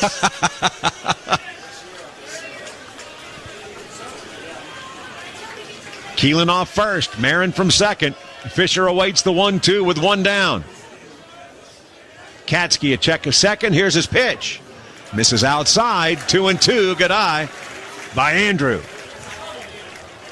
A quick glance to third. Associate head coach Josh Elander, engineer of the Tennessee offense.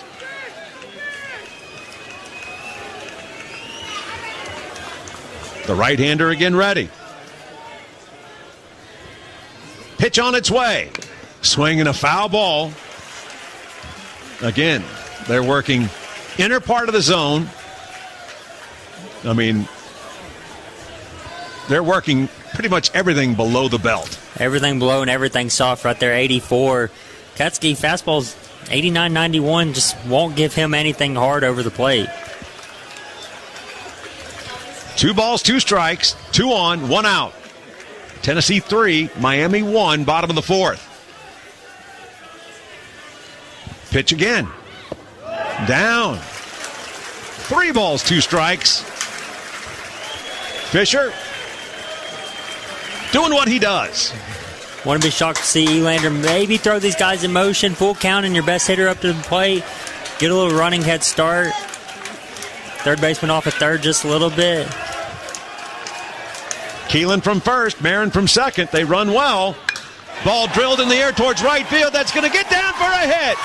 1 run will score. Andrew Fisher will take the turn at first, retreat to the bag. An RBI single for the Vols' first baseman. 3 men have reached here in the bottom of the 4th, and it's another run for the Big Orange. Run batted in, number 56 for Tennessee's number 11, Andrew Fisher. And it's the Vols 4, Miami 1. Runners first and third, and 1 out for Hunter Ensley. Yeah, Fisher doing what he's done all season, working at bats and getting big-time hits right there. Strong swing to that right center gap, scoring Manning for second. Keelan goes first to third. Marin scores from second. Manny comes home for the 20th time this year. And Hunter Ensley, as we will see a trip to the mound. It's 4 runs, 5 hits for the Volunteers against Cooper Katsky. And a trip to the mound by Miami. Through the first 2 innings, he had allowed 1 run. Tennessee led 1-0. He had thrown 24 pitches. In the 4 outs that have taken place since then, he's thrown 44. It's been crazy. And the difference, John, walks and errors. They always come back to beat you. I believe it's 6 walks, 1 error, 4 runs allowed in those 2 innings.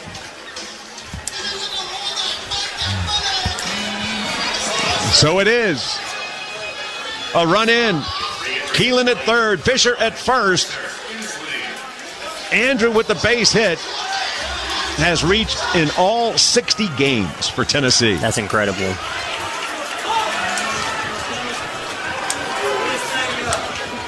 Single to center and a pop-up to first. That's the night thus far for Hunter Ensley. Swings through the first offering for strike 1. Curveball had him out in front. I like the approach, though. Josh Elander has a saying, early and often in these situations, hey, if you get a pitch that you think you can hit, put it in play with no outs, score a run, hey, go ahead for it.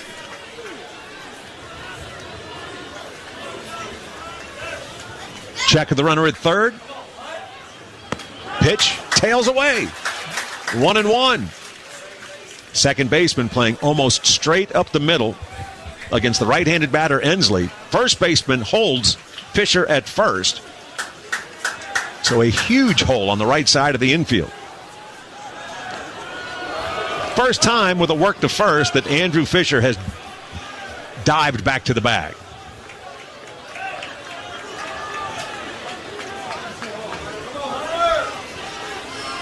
Left fielder playing about 10 feet shy of the warning track against Tennessee center fielder.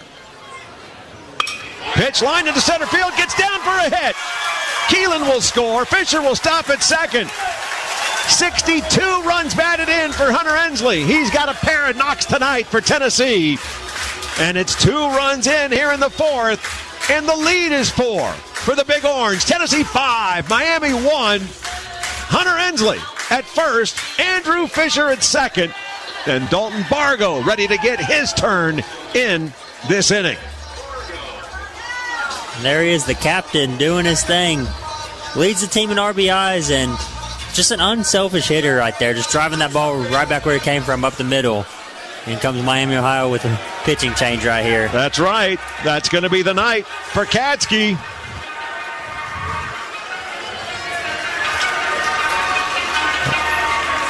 A single run in the second, 2 runs in the third, 2 more here in the 4th. And with a second trip to the mound, this time it comes with the hook. The Volunteers have got things cooking against the Redhawks. Time for a relief break, brought to you by our friends at Bevco Paving, Knoxville's paving specialist, providing quality and excellence for all your paving needs. That's Bevco Paving, paving the way to better driveways and parking lots for more than 30 years. Call 865-983-6455. That's 983-6455. I'd like to tell you about my good friends at Bevco Paving. Whether it's the parking lot that brings customers to your business or the driveway that brings you home, Bevco Paving will get you paved and sealed at an affordable price. That's why they're Knoxville's paving specialist. The Bevco team gets the job done right. From the free estimate to final product, they're ready to hit it out of the park for you. Call Bevco Paving today, 983-6455. Mention UT Baseball for 10% off your paving or sealing project. That's Bevco Paving. Call today, 983-6455.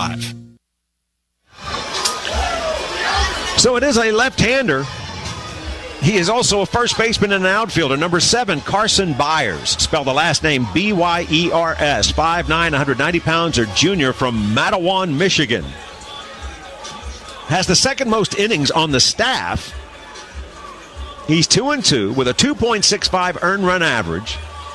His 23rd appearance, his 21st out of the pen. Leads the team with 6 saves. Byers, 71 1/3 innings. He's allowed 56 hits, 25 runs, 21 earned. In 71 1/3, he has struck out 70, leading the staff coming into this game. And he's walked 21. He's allowed 4 home runs. Opponents hit .216 against Carson Byers. 2 runs in the inning for Tennessee. RBI single for Andrew Fisher.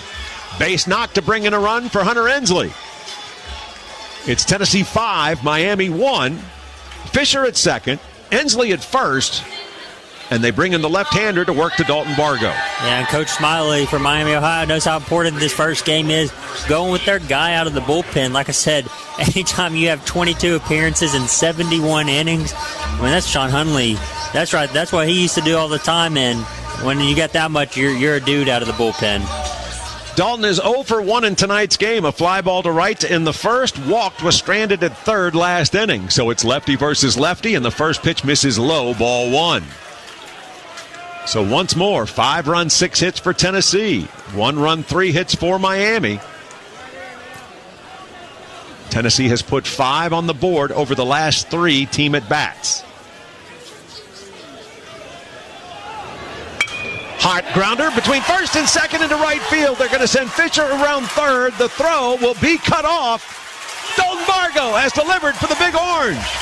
Lefty versus lefty, no problem. 40 runs batted in for Bargo. Fisher scores from second. Inslee goes to third. And Dalton Bargo, his first hit of this NCAA tournament, stands at first. And his team now leads 6-1. And I love it again, early and often. First hittable pitch you get, Hacken finds that 4-hole and scoring Fisher from second. Dean Curley, right-handed batter, will now face Byers.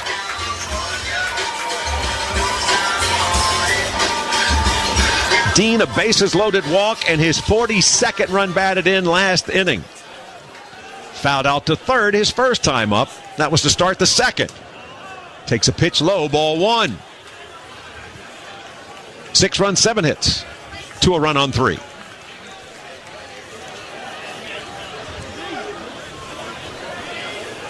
Bargo. Decent size lead against the lefty. Breaking ball works from the outside in. Called strike to Curley. 1-1 to Tennessee's sophomore second baseman.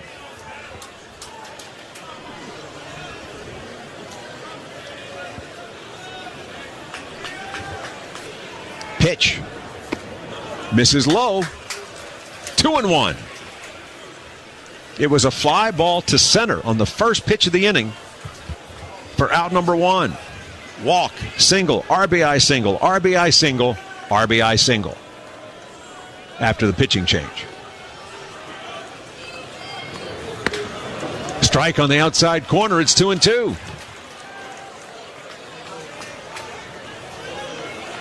Curley. A look towards the third base coach, Ross Kivett. Always working overtime in the box at first. Pitch, low, ball 3, count full. So Byers, quick trip down the back of the mound. Kick some dirt off his cleats. Back to deliver a payoff pitch.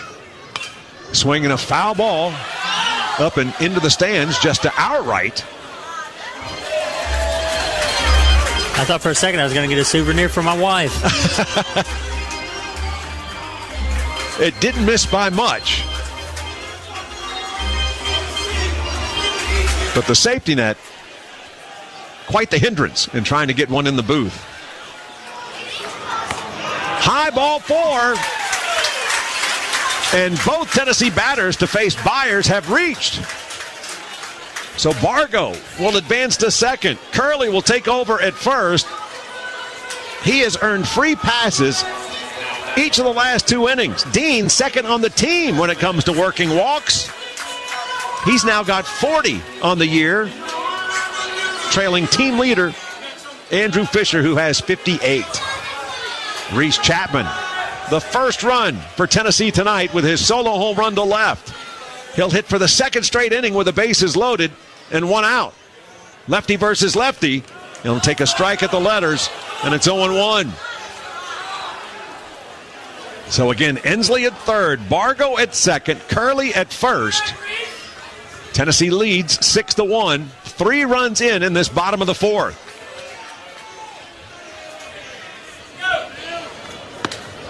Pitch misses in. 1-1. Chapman, 2 runs batted in. The solo home run in the second. Sac fly to make it 3-1 Tennessee with the second run in the third. 50 runs batted in. Pitch, flared foul, third base side. It'll get over the screen and into the stands. 1 ball, 2 strikes to Tennessee's right fielder. And Reese going up there. Maybe pulling off a little bit right there, but hey, same approach as that first at bat. Just trying to work backside with this thing. Something in the outfield scores a run right here. So Bargo takes a look at the lay of the land behind him. Shortstop is playing almost straight up the middle against the left-handed batter. Hard grounder to second. Glove. They'll go to short for 1. Actually, wait a minute. Looks like everybody's safe. 1 run is in, and another run will come home. It was an awkward toss to second. Shortstop never able to corral it. Curley went into the bag at second. The ball rolled around on the turf. 1 run came home, and another run followed. And Tennessee has put 5 on the board here in the bottom of the 4th. As once again, tough exchange, middle of the infield. Yeah, Buzzio with a rocket at him. Had a lot more time than him, and just a bad flip to second right there, allowing Jalen Curley to be safe by a bobble by the shortstop. Levi Clark is the 7th straight man. Make it the 8th straight man to come to the plate since the first out. Swing and a foul ball towards the dugout on the third base side for strike 1. Levi struck out in the second, flied out to center to end last inning. So Ensley scored from third. Bargo hustled home from second. It's now Curley at second, Chapman at first, and Tennessee leads 8-1. 8 runs, 7 hits, and an error for the Volunteers. A run, 3 hits, 2 errors for Miami. Ball popped up, foul, high up the screen by Clark. Runners were in motion from first and second. Strike 2 to the batter, 0-2 the count.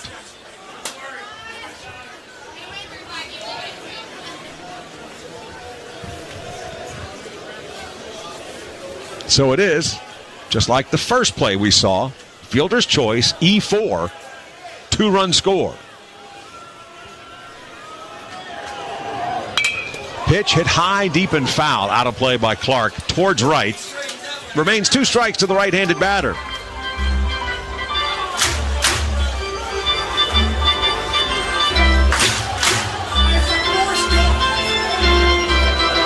So I do think they should give Chapman a run batted in. 1 run batted in, because you can't assume the double play. That ball driven in the air towards left field. Novak ranging to his left. He'll make the catch, and that will be out number 2 in the inning. The way that ball jumped off the bat, thought it might be a 3-run bomb for Tennessee, but it was not. It is out number 2. Yeah, Levi just a little bit out of prep. Probably catch that one off the cap, or else that ball's way in the porches, but one of those deceiving ones for the fans.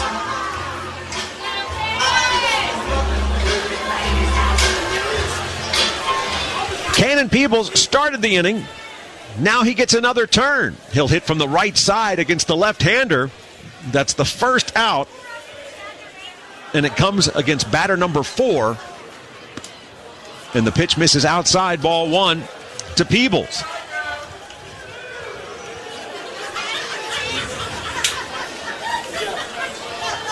Five runs for Tennessee in this 4th inning. Vols have gone from leading by 2 to now on top by 7. 8-1 the score.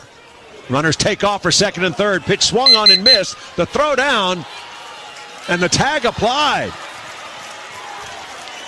Throw. You had the third baseman off the bag, but he came in, was able to make the tag as the runner went behind him, and that will end the inning. But for Tennessee, it's a big inning. And for the Big Orange, it will be 5 runs on 4 hits, 1 error, and 2 men left. After 4, it's Tennessee 8, Miami 1. Great sports traditions have one thing in common: the fans. And at UT, Vol fans have literally had a hand in building what is believed to be the largest and longest running recycling program in college sports history. 30 years. Eastman, Waste Connections, UT Sustainability, and Food City, thank you for supporting such an impactful, sustainable tradition. Since 1993, good sports always give back. At First Horizon, every day is game day. Whether it's checking and savings accounts, mortgages, or financial guidance, First Horizon has a starting lineup that will take care of you and your family in every phase of life. With over 150 years of banking experience, we have a deep understanding of you and your way forward. Right, Coach? While the journey is uniquely yours, First Horizon will be there every step of the way. First Horizon, the official bank of the Vols. The University of Tennessee Medical Center. You know us as the official healthcare provider of the Vols and as the region's academic medical center. But did you know that you and your family can be connected to the same great care at locations throughout East Tennessee? It's how UT Medical Center brings wisdom to your life and where you live. Visit wisdomnearme.com to find a location near you. This is the Vol Network.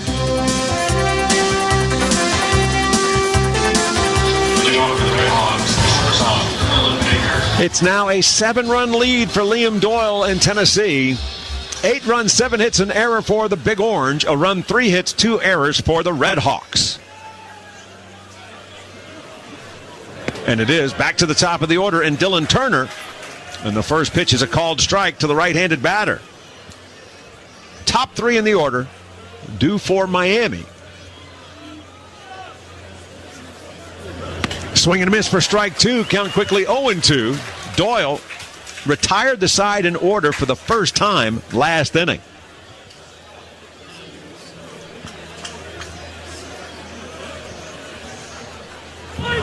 Pitch high. 1 ball, 2 strikes. So on the caught stealing, that was 2-5 to end the inning, and it was indeed a run batted in for Reese Chapman. He's got 3 runs batted in tonight's game, 51 now on the season. Swing and a miss for strike 3, and that's out number 1. A strikeout for Doyle. And so for Liam, that gives him 7 through 4 1/3. Yeah, great answer right there from Doyle. Always after a long inning, you're curious how a pitcher's going to respond, and hey, that's the best way to do it right there with a 4-pitch strikeout. Baker had scored the lone run in the game as he started the 3rd inning with a double. And then it was a 2-out double that allowed the Redhawks to get on the board. They actually had the go-ahead run at 3rd, a runner at 2nd when the last out of that inning was recorded. Tennessee has scored the last 7 since then. Ball 1 to Ryan Novak, the left fielder. Single stranded at 3rd in the first. Ground ball to short. Takes a strike on the outside corner. 1-1 to the left-handed batter.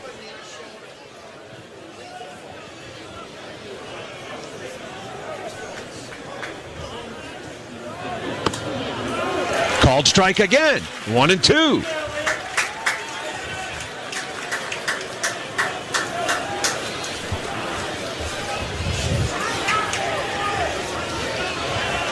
The southpaw for Tennessee. Pitch misses high above the letters. 2-2.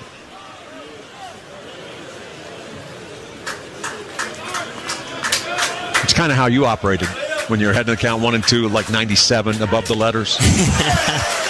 Called strike 3. Back-to-back strikeouts for Doyle to start. First one swinging, next one looking, and there are 2 down. John, and answer that question. If I was 97 up in the zone, I'd be playing with the Red Sox with Crochet right now and not sitting here. Well, I know you would love to be in Beantown, but it is fantastic to have you here, well as having been a part of this season. No place I'd rather be.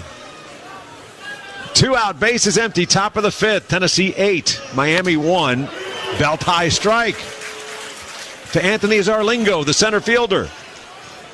A walk in the first, called out on strikes in the 3rd.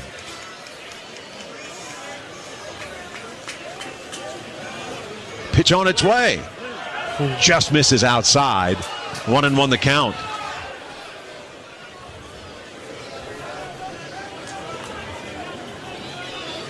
So Doyle, again, very active between pitches.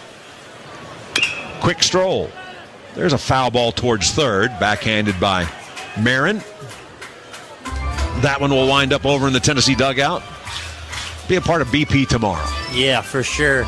Manny Marin always does a good job of the balls are found. He still makes it look good over there. 1 ball, 2 strikes, 2 down. Liam Doyle a chance to strike out the side.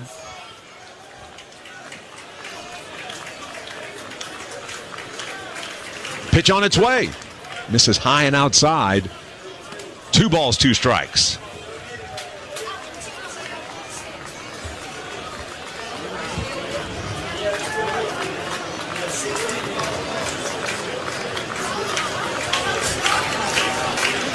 Again, the southpaw kicks and fires.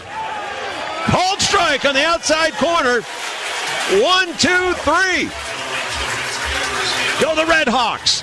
3 strikeouts. The last 7 have been set down in succession. And we go to the bottom of the 5th. It's Tennessee 8, Miami 1. This is Tennessee Baseball. Hey folks, it's Jake from Rusty Wallace Ski of Knoxville on Callahan Drive. When you're looking to make your next car purchase, think about these things. Rusty Wallace Kia's fantastic selection. We've got more cars on the ground than we've had in years. Think about the incredible warranty with our exclusive 200,000-mile warranty. And think about the excellent service before, during, and after the sale. You'll get it all when you choose Rusty Wallace Ski of Knoxville, I-75 at Callahan Drive.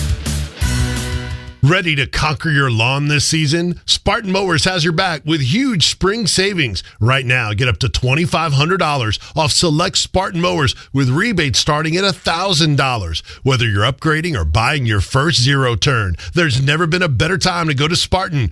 Hurry, these savings won't last long. Visit watersequipmentco.com today and unleash your inner warrior. Waters Equipment, 865-238-9000, proud supporters of the UT Vols. The Sports Animal.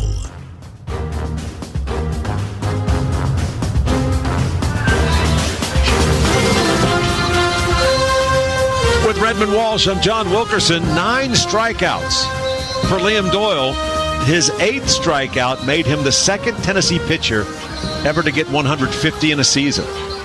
He's now at 151, and he is within 3 of Luke Hochaver's single-season mark of 154, set 20 years ago. That would be Roger Clemens Award winner Luke Hochaver. Yeah, one of the best guys to ever come through this program in Luke Hochaver, number 1 overall pick and World Series winner. So when you're in a category with that guy, you've done pretty good for yourself. Won the World Series with the Royals, was the winner in the clinching game. So here is Cannon Peebles. He was at the plate when Dean Curley was thrown out, trying to steal third. Swinging a foul ball to the screen. Strike 1, hitting from the right side against the left-hander. It'll be hitters 8, 9, and 1. Cannon Peebles, Manny Marin, and then Gavin Keelan against Carson Byers.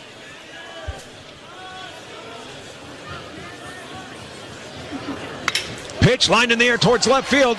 I think that one has a chance to get down. It will. It'll short hop the wall. Quick turn at first. He'll slide in safely as the ball looked like the ball beat him to the bag, but the ball popped out of the second baseman's glove, and that is a double for Cannon Peebles. He's got a pair of 2 base hits in tonight's game. Yeah, that ball was hammered. And a good slide in the second, and one of Coach Vitello's favorite sayings is being strong around the bag, and something Miami hasn't done too well tonight, and Peebles making them pay for it. It's now 8 hits for Tennessee, 8 runs on 8 hits for the Big Orange. A run, 3 hits, 2 errors for Miami. And Manny Marin, a walk and a run scored last inning, looks for his first NCAA tournament base hit. Tennessee has done a pretty nice job getting after Byers. And there's a ground ball. Gets by the pitcher. Second baseman up with it. He'll throw to first. That'll be the first out of the inning. Peebles races from second to third. And so Marin retired 4-3 on that putout.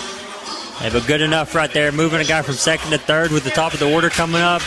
Great piece of hitting right there from Marin. Just to put something out there and give Keelan and Fisher a chance. Keelan hitting for the 3rd straight inning. He has reached and scored each of the last 2.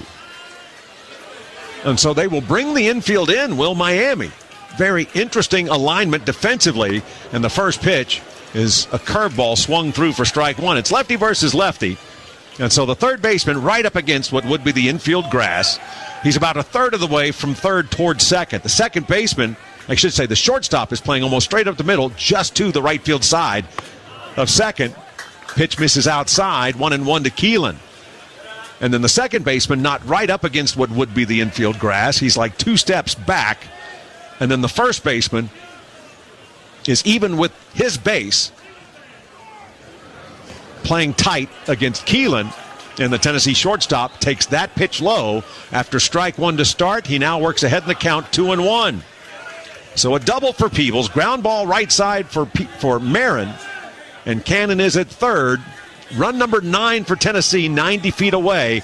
Keelan working ahead in the count, 2 balls, 1 strike. Pitch line into center field for a base hit. Actually, right field it goes. Cannon can stroll home. Third straight inning that Gavin Keelan gets on base. His 44th run batted in. And it's Tennessee 9, Miami 1. Thanks to Vols shortstop Gavin Keelan. 4 straight innings for Tennessee to get on the board. And the runs continue to pile up for the home team. And there's nothing more satisfying than when you beat a shift like that. It's just one of those things. You load up guys on the right side, and you still beat them on the right side. It's a pretty good feeling. So the single to right. A run in, man at first. And here's Andrew Fisher, lefty versus lefty. Got a base hit to drive in his 56th run last inning. Reached on an error, scored the 3rd run of this game for the Vols. Single to drive in a run, then later scored. Run number 6, Tennessee. Swing and a pop-up foul, third base side. 1-1 to the Vols' first baseman. 9 runs, 9 hits for Tennessee. A run, 3 hits for Miami. And Gavin Keelan gets his lead as he has the attention of Byers, the left-hander. Swinging a foul ball straight back. 1 ball, 2 strikes to the 2-hitter for head coach Tony Vitello.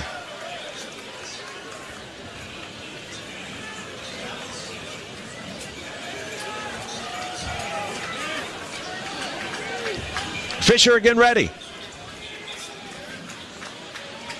As is Byers. Ball popped sky high, out of play. It remains the same.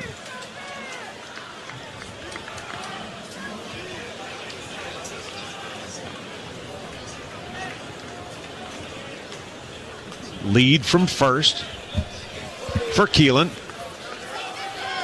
And again, heavy shift around towards first. Third baseman playing right where the shortstop normally is. 3 defenders on the other side of second.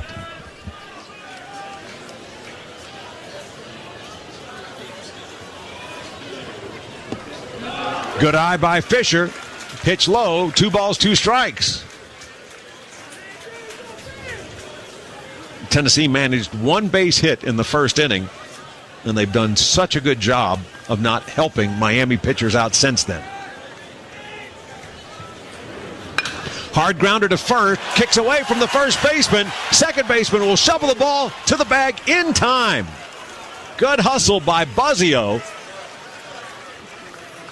Thought that was going to be everybody safe, but it will be 3-4-3 on the putout.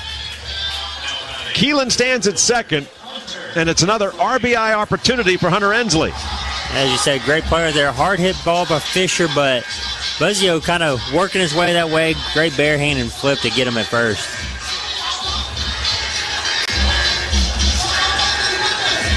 Single in the first. Pop up to first in the third. RBI single and a run scored last inning. He's 2 for 3 in this ball game. Right-handed batter against the Miami lefty. Pitch misses high and outside. Ball 1. Hunter Ensley hitting .357.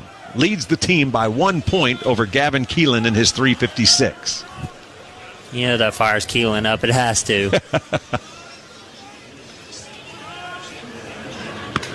Pitch, fastball, pops the leather, but misses outside. 2-0. Outfield straight away. Again, Breeze just simply stirring the flags in right center. it's a bit coolish tonight at Lindsey Nelson Stadium. Pitch misses in. 3 balls, no strikes.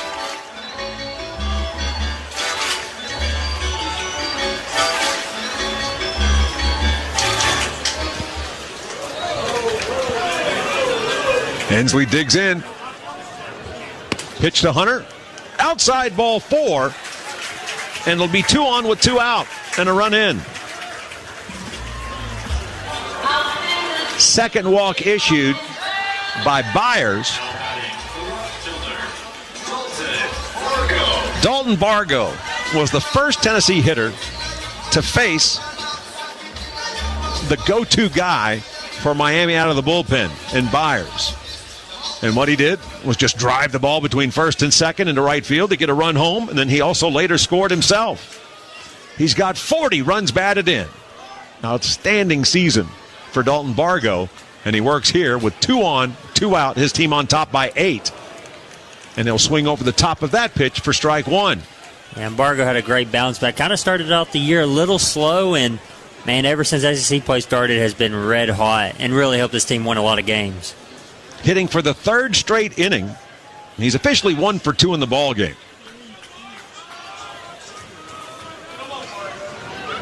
Pitch popped up high and foul out of play. Strike 2.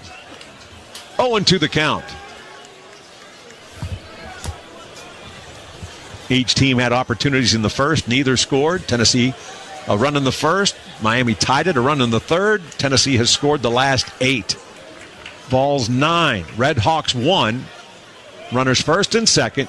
2 out. 0-2 the count to Tennessee left fielder Dalton Bargo.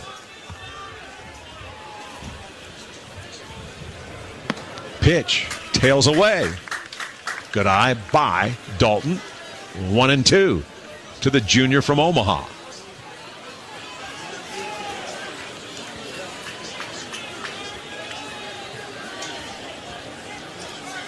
Keelan the lead from second. Hensley off of first. Pitch by the lefty.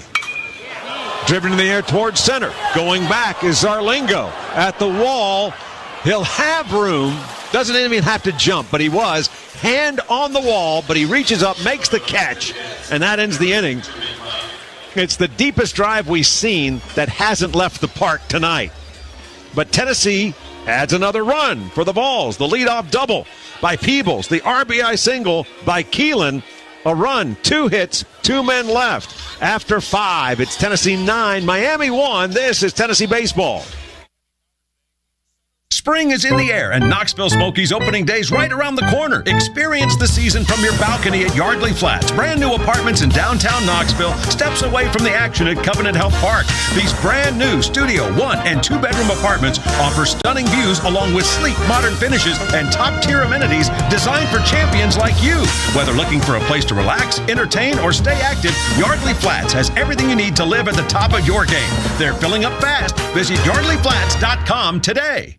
If you're a die-hard sports fan looking to add some magic to your collection, look no further than Sports Treasures, Knoxville's oldest and most trusted sports card and memorabilia store for 35 years at 4819 North Broadway in Fountain City. From exclusive events like meet and greets and trading card tournaments, it'll all bring out the competitor in you. Visit Sports Treasures today or check them out on Facebook and Instagram. Collect the memories, cherish the moments only at Sports Treasures, your ultimate sports collector's destination.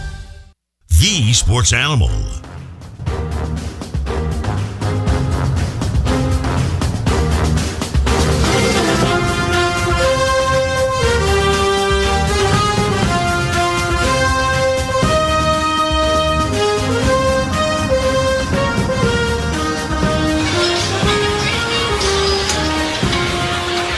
Liam Doyle back out for Tennessee as we move to the top of the 6th. 9 runs, 9 hits, and an error for the team in white.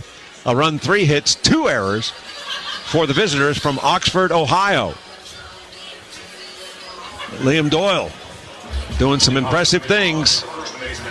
It'll be hitters 4, 5, and 6. First baseman Evan Applewick, catcher David Novak, and third baseman Dominic Krupinski. He has struck out 5 of the last 7 that he's faced. He's up to 9 strikeouts now.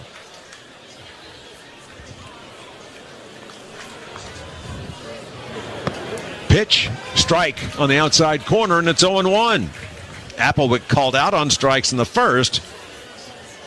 Walked, was stranded at third as the go-ahead run at the time in the third. Pitch misses low. 1-1. Doyle, north of 90 pitches.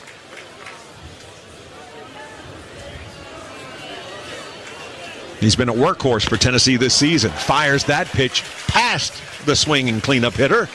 Strike 2 to the batter, 1-2 the count as he reaches back and hits 96.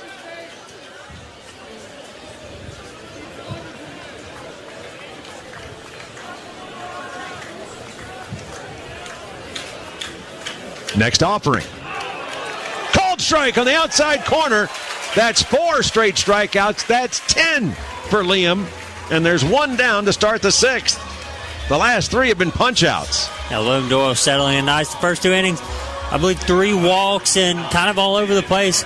Last couple innings have been money. The Liam Doyle of old, the SEC Pitcher of the Year, rocking and rolling here in the later half of this game. All right.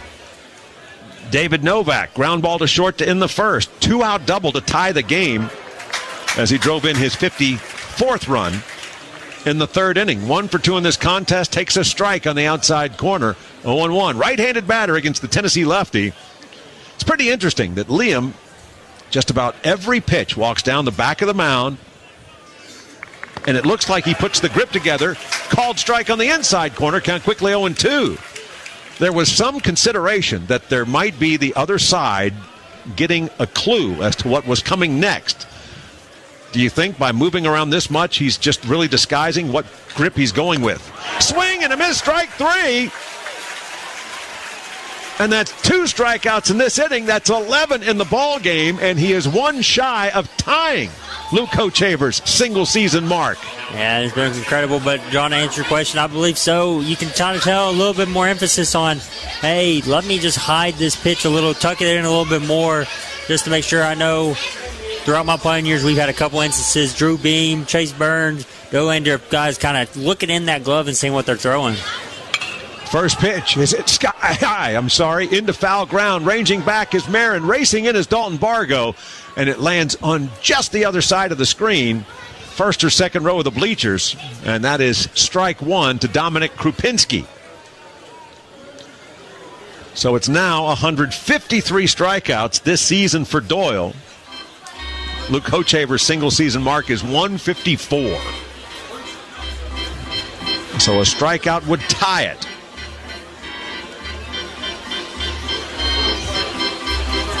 Tennessee 9, Miami 1, top of the 6th.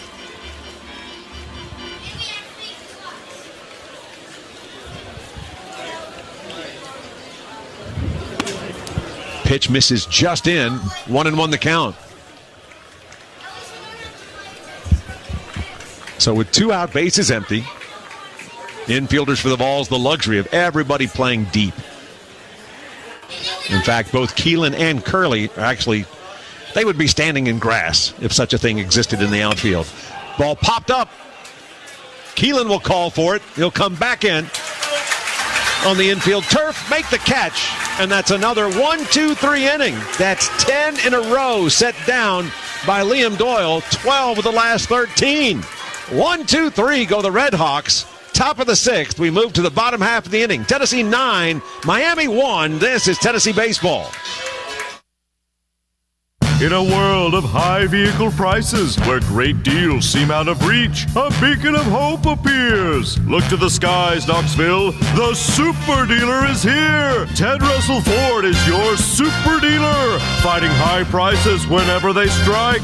Come see the super dealer today at either Ted Russell Ford location, Parkside Drive or Kingston Pike, or visit us online at tedrussellford.net. See dealer for details. No matter where you are, you're never too far from real comfort and real food. That's real good. With 13 locations across East Tennessee, Aubrey's Restaurants has been serving up your delicious favorites for over 30 years. If you're taking the family out for dinner, we'll have all the steak, seafood, and salad to satisfy everyone in your hungry crew. Just pop in and watch the game with us. Come on in. Aubrey's has an extensive wine selection, lots of TVs, and a full bar. Order online anytime at aubreysrestaurant.com. The Sports Animal.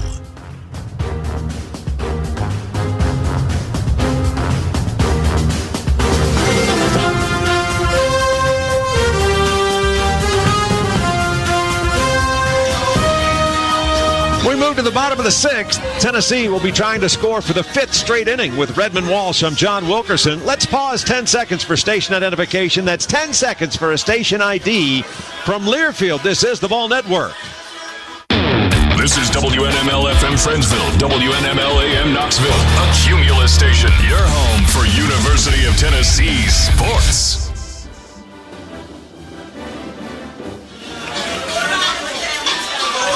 Dean Curley, the first man up for Tennessee. Hitters 5, 6, and 7 for the Volunteers. Right fielder Reese Chapman and the DH Levi Clark to follow. The left-hander Carson Byers continues to work out of the bullpen. Dean sends the first pitch high and foul out of play towards first for strike one. For Dean, walks in back-to-back innings, the third and the fourth. It was a bases-loaded walk for his 42nd run batted in the third inning. Walked in his first at-bat against Byers in the fourth. Fouled out to third as the lead man in the second. Pitch high. 1-1. 9 runs, 9 hits for Tennessee. A run, 3 hits for Miami. Redhawks guilty of 2 errors, 1 for the Vols. Pitch, line drive in the air towards center field. Racing back is Zarlingo, and he will track it down right as the turf goes from the outfield towards the track. Unbelievable running catch for the Hawks center fielder. Yeah, great swing by Curley there, and Zarlingo covered a ton of ground right there. Full stride, catches that one, a couple feet short of the track, but great swing, great catch. That's just great baseball. 1 out for Reese Chapman. 3 runs batted in. Reese has made something happen every at-bat. Solo home run to open the scoring. That was with 1 out in the second. Pitch. He ducks under it as they work inside with a curveball for ball 1. Sac fly and his 50th run batted in. Gave Tennessee a 2-run lead in the third. And reached on a fielder's choice. Came in with a 3rd run batted in the Vols' 5-run 4th inning. Swings through that pitch. 1-1 the count. A couple of curveballs to start at bat number 4 for Reese. He is 1 for 2 in this game. His 3 runs batted in tops for the Big Orange.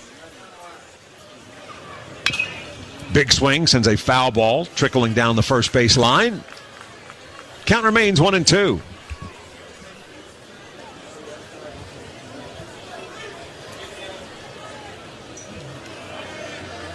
Redhawks will pull shortstop over to the other side of second. 3 defenders on the right side. Third baseman more than halfway towards second. Pitch in. Good eye by Chapman. And Reese works the count 2-2.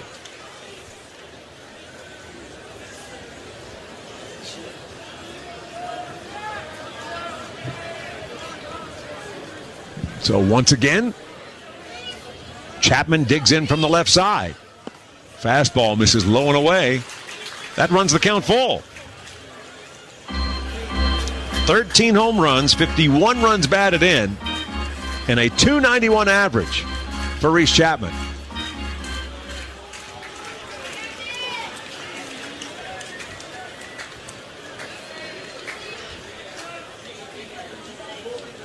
Pitch by Byers. Misses way outside. Ball 4.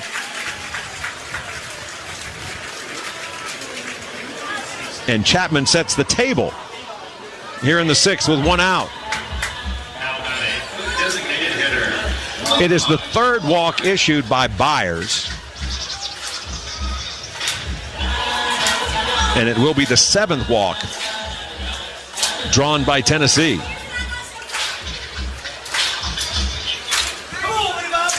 Levi Clark hit in 3 straight innings. Looks for his first time on base in tonight's ball game. Pitch misses low and inside, ball 1. Right-handed batter against the lefty on the mound. Yeah, Levi put a bunch of good swings on the ball this whole game, but a little bit cooler of a postseason that we've seen in Knoxville. Ball's not flying nearly as much. Pitch again, down and in, 2-0.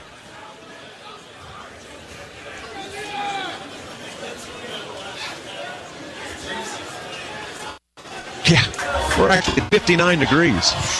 59! Next to last day of May. Yeah, you're so used to seeing this stadium in postseason the last couple of years in that 80-90 range. The turf gets hot, the balls get hot, and you see a bunch of home runs fly. A bunch of them dying at the track today.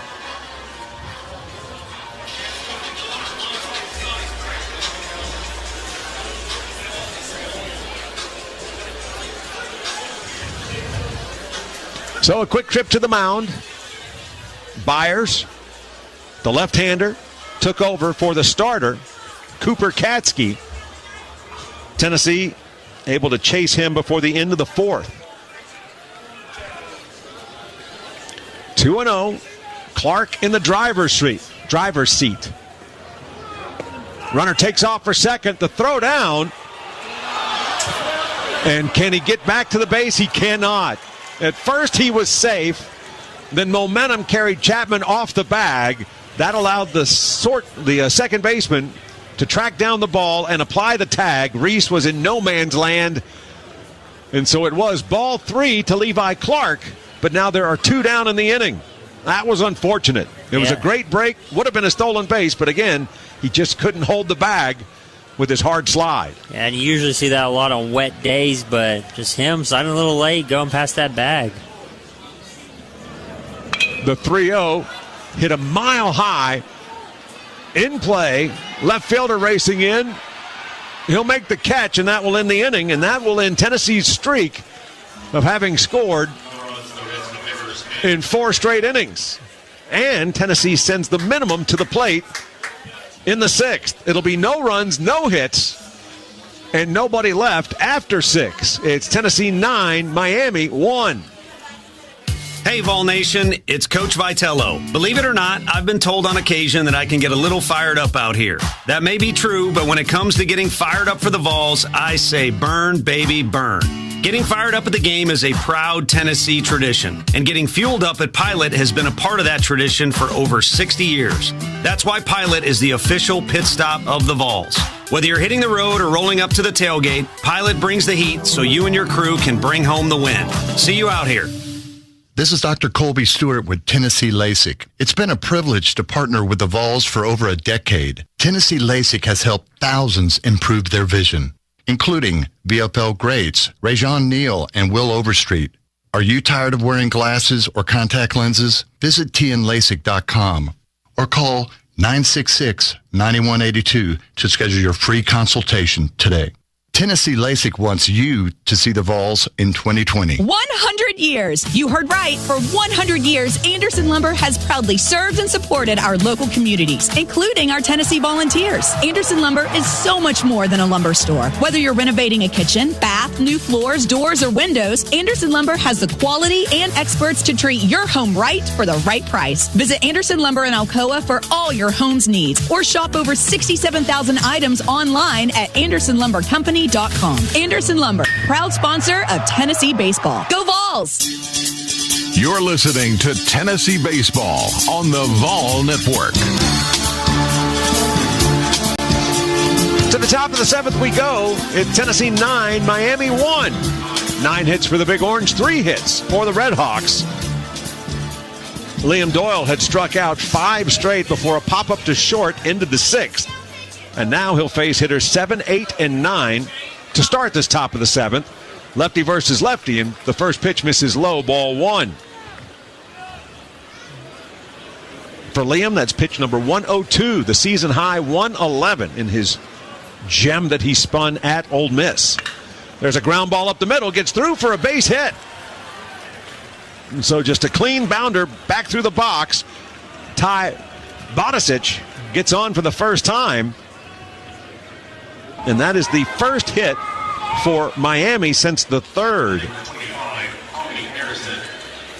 Yeah, for Doyle, just a little get-me-over slider that Bodicic just slapped up the middle, and Miami, Ohio with a base runner on.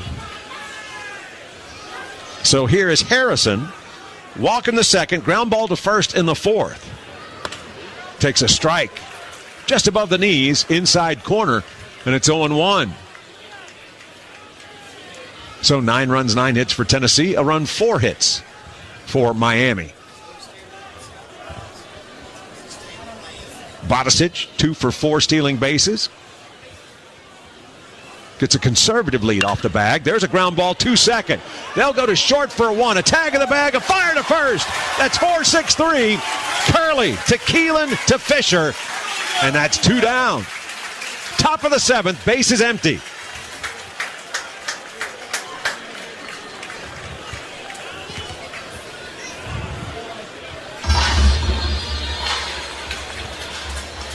Two down, base is empty for Blake Buzzio.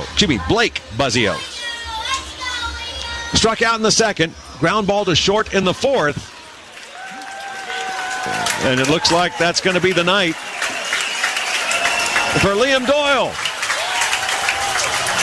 Vol fans climb to their feet for the junior as Tony Vitello makes his way to the mound. 2 outs, top of the 7th. His team on top by 8.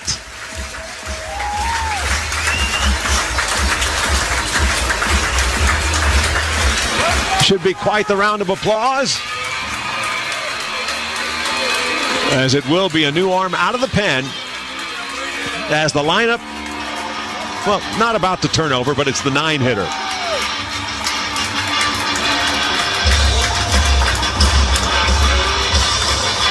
We'll go ahead and hold it here for just a quick second. We'll let you hear the trip to the dugout. Hugs all around for Liam Doyle. Could be his final appearance at Lindsey Nelson Stadium.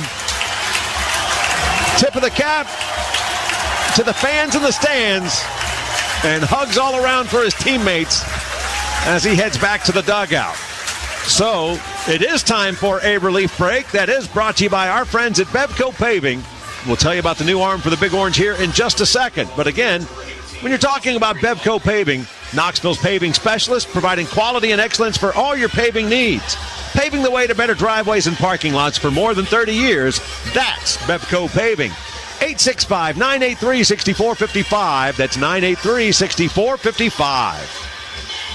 With all this crazy weather, parking lots, driveways, and roads have really taken a beating. My good friends at Bevco Paving can repave, patch, or seal your damaged asphalt at an affordable price. The team at Bevco has been paving the way to better driveways and parking lots for over 30 years. From your free estimate to the finished product, Bevco will hit a home run for you. Call Bevco Paving today, 983-6455. Mention UT Baseball and get 10% off your paving or sealing project. That's Bevco Paving, 983-6455.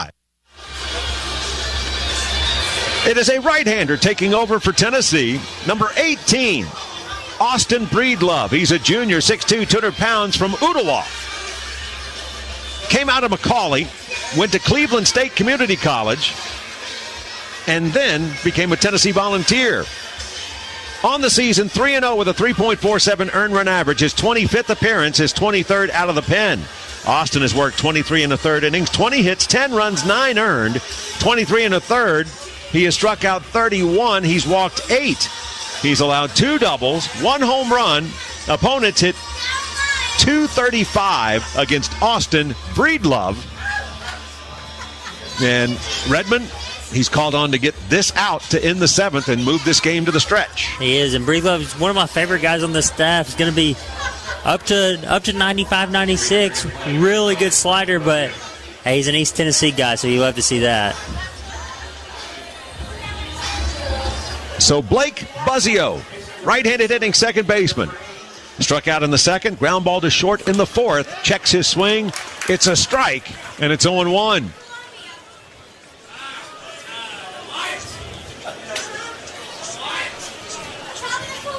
Infield plays back. Pitch misses in. 1-1 the count. Tennessee 9, Miami 1. Ball's about hit the Redhawks 9-4. People sets up on the outside part of the plate. Swing and a foul ball. Fastball lifted out of play, first base side. 1-2 to the batter.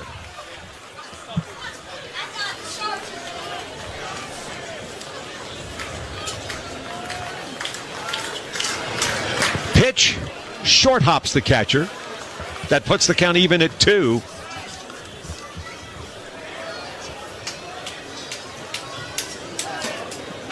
And so Austin Breedlove eyes the target set by Peebles. Pitch lifted in the air towards right field. Racing in over towards the line is Reese Chapman. Diving effort into foul ground. It will be a foul ball. Didn't make the catch. But again, one heck of an effort. Also, it's amazing how much ground Dean Curley covered from second to be out there in the vicinity. Yeah, I didn't think either of those guys had a chance to even be close, but the fact that Chapman was even there to dive for it was impressive. So it remains a 2-ball, 2-strike count. Top of the 7th, Tennessee leads 9-1. Breedlove again. Comes set. Pitch misses low and outside. That runs the count full.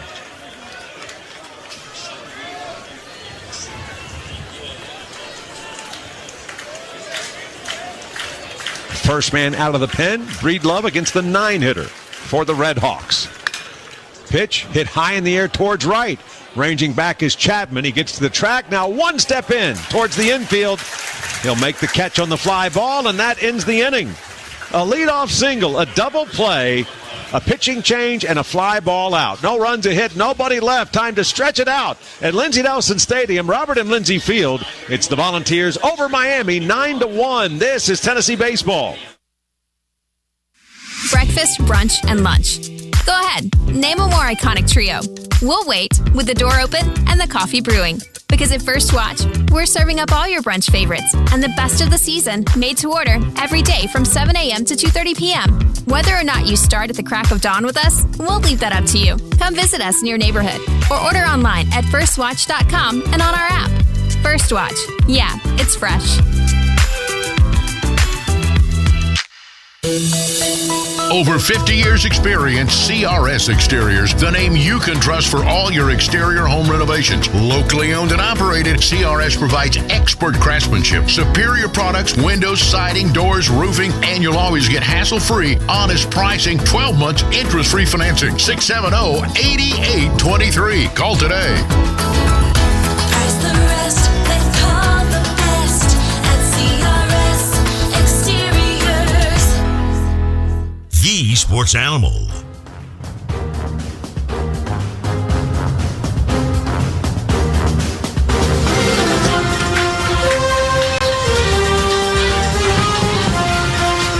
Seventh inning stretch time.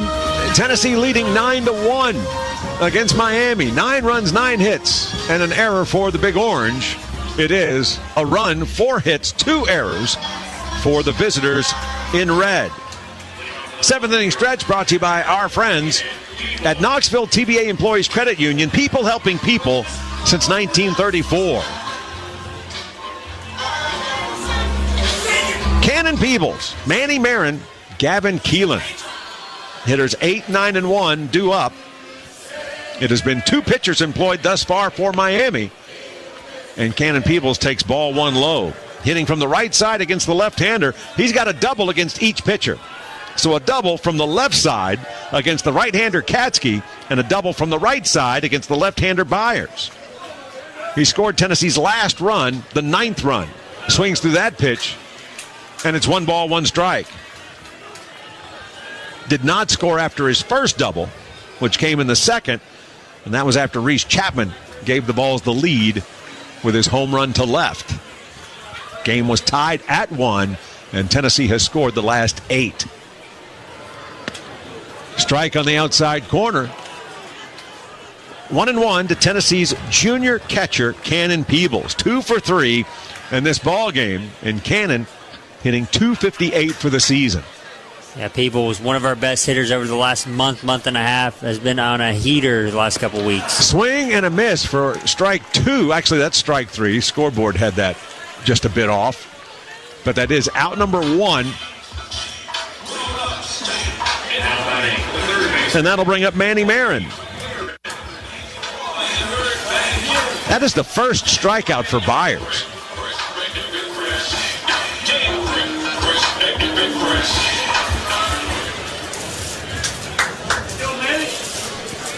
Manny Marin, walk and a run scored, 0 for 2 otherwise. Takes an off-speed pitch, strike 1 on the inside corner.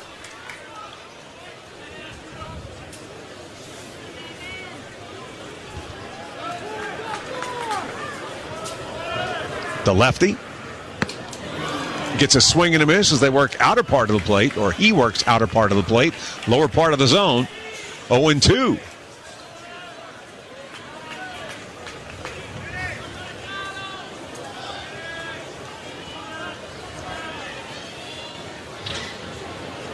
Swing and a miss, strike 3. So how about that? He faced 13 batters, did not record a strikeout. Now he has struck out the first 2 that he's faced here in the bottom of the 7th. And he's their leading strikeout guy. He's just now settling in, a little late, but like I said, looking very good here in the bottom of the 7th. Well, you talk about looking pretty good. Tennessee has struck out a total of 3 times tonight in this ball game. So here's Keelan, who swings through that first pitch for strike 1. Fly ball to center in the first, walk and a run scored in the 3rd, single and a run scored in the 4th, RBI single in the 5th. 2 for 3 in this game. Pitch hit high in the air towards right center field. Harrison running along the wall. It's actually the center fielder in right center who will make the catch right at the warning track, and that will end the inning. So for the first time, Tennessee is set down in order. Balls go 1, 2, 3 in the 7th. After 7, it's Tennessee 9, Miami 1. This is Tennessee Baseball. John Wilkerson here, voice of UT Baseball, with Coach Tony Vitello talking about another hometown favorite, Food City. Their produce specialists work directly with farmers to get the freshest produce. Talk about a home field advantage. And it's the only place in town with the top quality certified Angus beef brand. Coach, the Vols look good, but how's your game at Food City? My grocery game is unstoppable. Play ball! Food City, the official supermarket of UT Baseball. For achievements in sports, school, or in the office, Brandon's always has the perfect award. For over 75 years, Brandon's Awards and Engraving has listened to your needs and ideas and created custom plaques and trophies that recipients cherish forever. Brandon's also does specialty advertising items, embroidered and silk-screened apparel and gifts. They can put your logo on virtually anything. Stop by Brandon's Awards and Engraving on Kingston Pike at Top Bearden Hill. Visit Brandon'sAwards.com, the highest quality products and service on time. The Sports Animal. To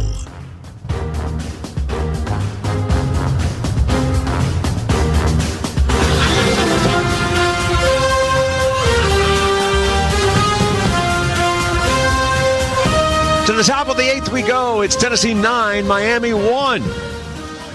Tennessee gets this taken care of. The Volunteers will meet Cincinnati tomorrow night.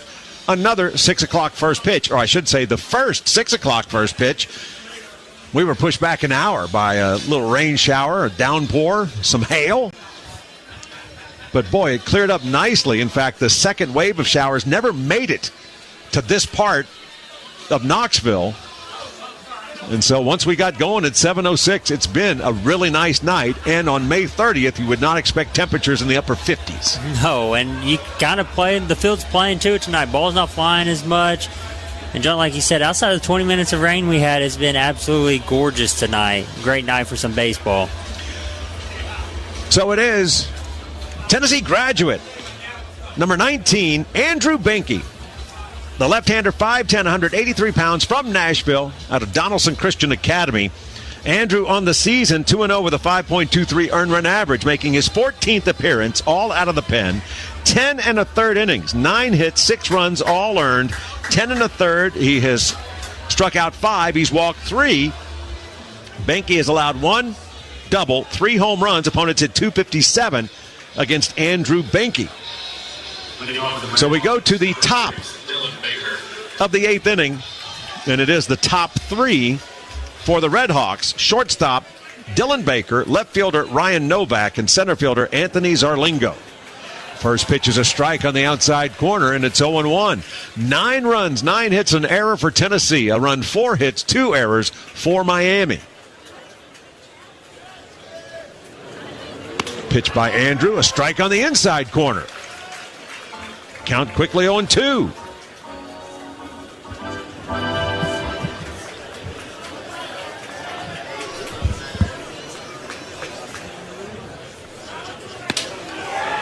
Pitch just misses.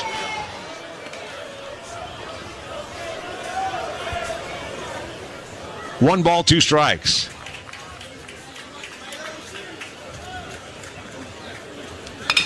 Hard grounder foul towards third. Thing still, 1 ball, 2 strikes. Andrew Benke, one of those guys who was key to the run the Vols had last year. Big lefty-lefty matchup guy last year for the Vols. Dealt with some injuries early on this year. I think Tony's running them out there to kind of see if we can get a little bit of spark. Another lefty in the pen won't ever hurt. He winds and fires. There's a hard grounder to short. Up with it, Keelan. Long throw to first. Nice stretch by Fisher. And that's out number 1.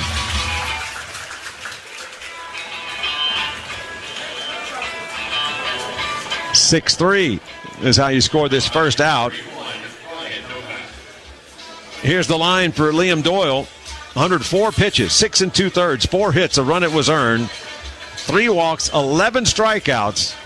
He's got 153 for the season, 1 shy of the single season mark of 154 established by Luke Hochaver in 2005.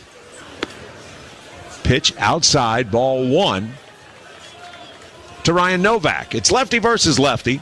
Novak, a single in the first inning, was stranded at third. That's when the Redhawks had the chance to grab the early lead.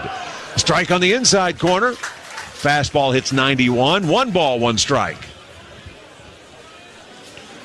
Dean Curley playing significantly beyond what would be the infield dirt in right field.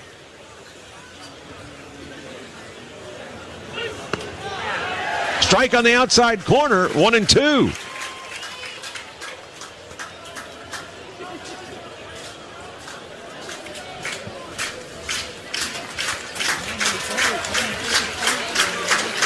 Benke, the slide step, gets a swing and a miss. Out number 2 is the 12th strikeout for the Tennessee staff in tonight's game. Yeah, that's the Andrew Benke I love to see. Fastball up to 91, but able to command the off speed about as good as anyone when he's on, and flipping that slider in right there for strike 3.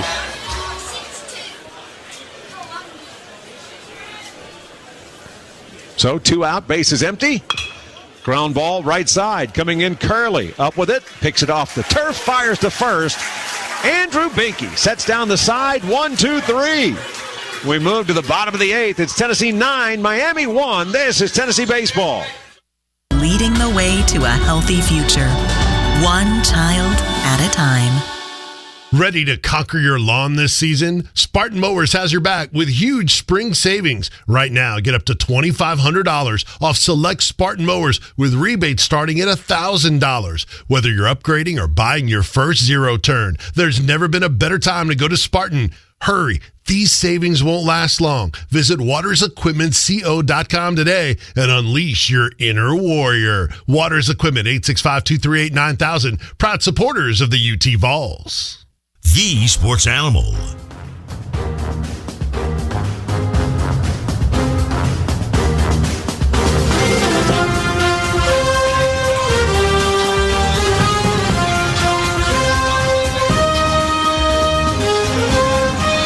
Edmund Walsh, I'm John Wilkerson. Tennessee closing in on a showdown with Cincinnati tomorrow night. 6 o'clock the scheduled first pitch. If this score holds, it will be Miami going up against Wake Forest in a loser-leave town match. Since we have SmackDown just across the way, I thought we would go with that phraseology. I love it. Can't be SmackDown. WWE's where it's at. 9 runs, 9 hits, an error for Tennessee. A run, 4 hits, 2 errors for Miami. Andrew Fisher, Hunter Ensley, and Dalton Bargo set to hit for the orange and white.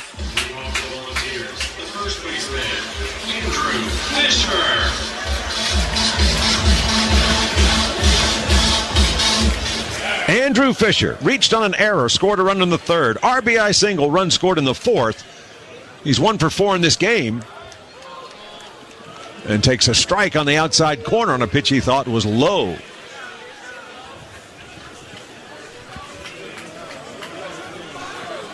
Lefty versus lefty.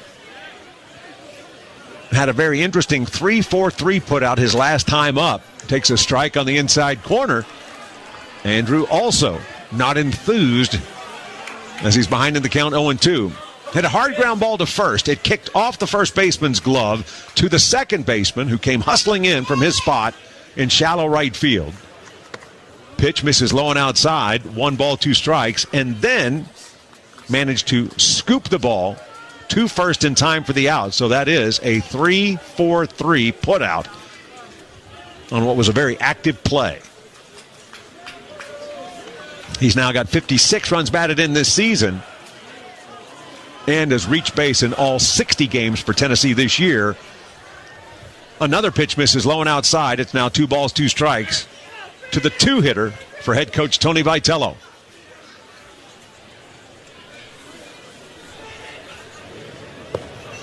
Pitch pops out of the catcher's mitt. Ball 3. Quickly down in the count, 0-2. And Fisher, as the lead man in this 8th inning, just making the other side work as much as possible. Yeah, that's what he always does, John. And the 60 games in a row on base, people don't understand how incredible that is. Just the fact that the consistency he's had this year. He's always had the power numbers, but, I mean, what is it now? 58 walks is just incredible. Mm-hmm. Averaging almost 1 per game. Swing and a foul ball. Got a piece of it with the very end of the bat. And so it remains 3-2. But the growth, the development has been off the charts. Average 338. Leads the Southeastern Conference with 22 home runs. And he's the only SEC player. Think about it. 16 teams. You've got 13 that are in the that are in the NCAA tournament. He's the only player of an SEC school that has reached base in every game his team has played. That ball driven in the air towards right center. Ranging in, Zarlingo will run under it, make the catch. As again, it is just not a hitter-friendly atmosphere tonight. As that's out number 1 here in the inning. Now, and again, maybe a little early catching that off the end of the barrel, but like you said, a dead night for balls to fly in Lindsey Nelson. Something you don't hear a lot of. Hunter Ensley has done his part. He's been on base 3 times. He's 2 for 3, a single in the first inning. After a pop-up to first in the third, came right back the next inning with an RBI base hit, also scored a run, and then walked in the 5th. So again, 2 for 3, average at 357. Swings and pops that pitch, fouled our direction, first base side for strike 1. So leads the team in runs batted in, leads the team in batting average. And if he could find a way to hit 13 home runs in the postseason, could win the team triple crown. Tried to stop his swing as he fans at a breaking ball low. 2 strikes to the redshirt senior. And the pride of Huntington, Tennessee. Yeah, and 13 home runs in the postseason. That's asking for a lot, John. I don't doubt Hunter Inslee, though. If there's somebody to do it, it's him. Pitch misses low and inside. 1 ball, 2 strikes. You find 13 perhaps game-changing or season-changing at bats. That's where he is so good.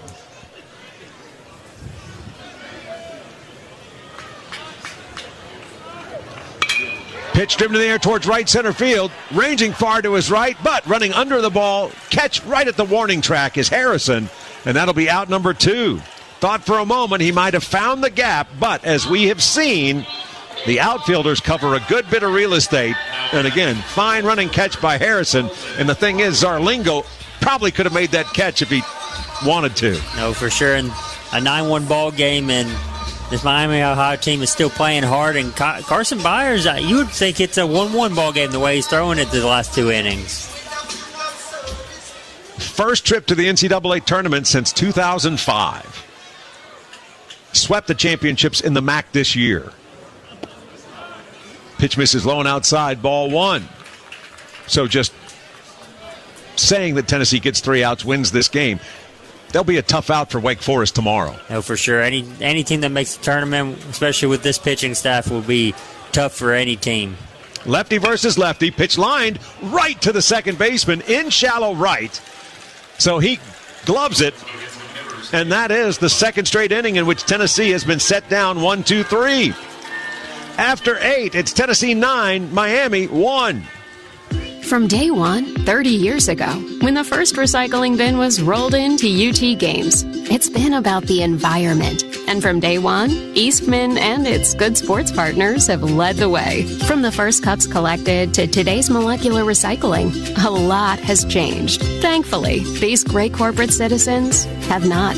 Thanks to Eastman Waste Connections, UT Sustainability, and Food City. From day one, good sports always give back. Pay the Order of Hope. Promise. Tomorrow. For years, the Tennessee Lottery has written some pretty big checks, but it turns out that our biggest winner continues to be education. In fact, we've raised more than $7.8 billion and provided more than 2 million scholarships and grants for Tennessee students. Learn more about how lottery dollars are making a difference at tnlottery.com. It's game-changing, life-changing fun. I'm Dr. Chris Klink, team physician for UT Athletics and sports medicine specialist with Knoxville Orthopedic Clinic. At KOC, we care for national champions, and the 2024 Tennessee baseball team made us all proud. Knoxville Orthopedic Clinic is here when you need us. We have 10 office locations from Morristown to Maryville, or you can visit one of our 6 walk-in urgent care clinics. Whether it's the baseball balls or your little leaguer, KOC is here to help. Knoxville Orthopedic Clinic. Orthopedic surgeons for the UT Athletics Department since 1949. You're listening to Vol Network coverage of Tennessee baseball with the voice of the baseball Vols, John Wilkerson.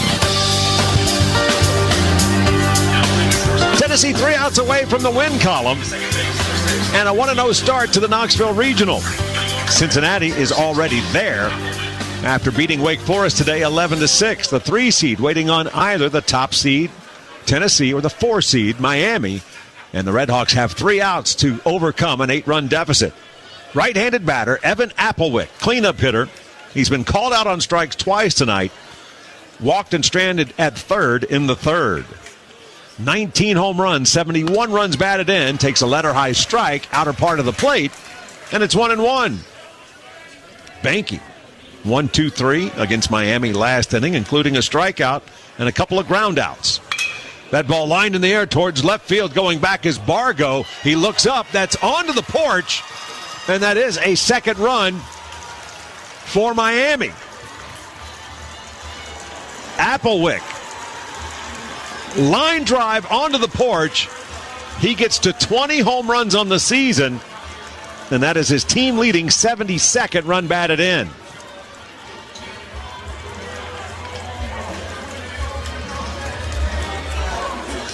Hit number 5 for Miami, and Tennessee's lead is 7.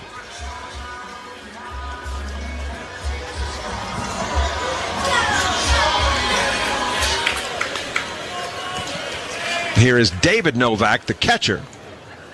No relation to Ryan Novak, No immediate relation, we'll just put it that way. The left fielder takes a called strike. He had an RBI double to tie the game at 1. It came in the third. Tennessee came right back, scored 2 runs without the benefit of a hit in the bottom half of that inning. The Volunteers had scored 8 straight prior to the home run to lead off the top of the 9th. So foul ball, ground ball towards third. Novak ground out to short to in the first, swing, and a pop-up first base side. 1 ball, 1 strike.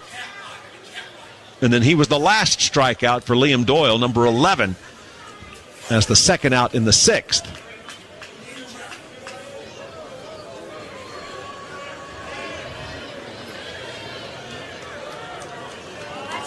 Here's the pitch by Benke. That ball driven in the air towards center. Ranging back is Ensley. He'll slow right at the warning track, and that's out number 1.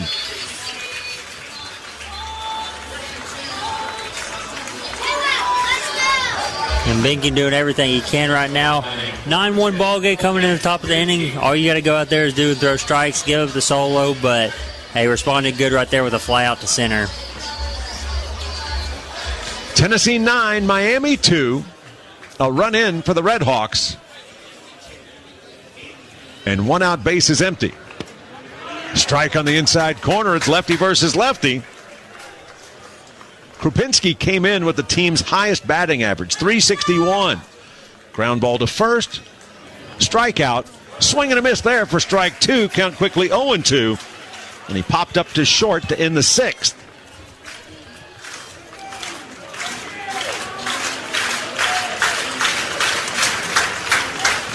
Pitch on its way. Wow. 1 ball, 2 strikes. We'll say it was high. Although I don't know many will feel good about that.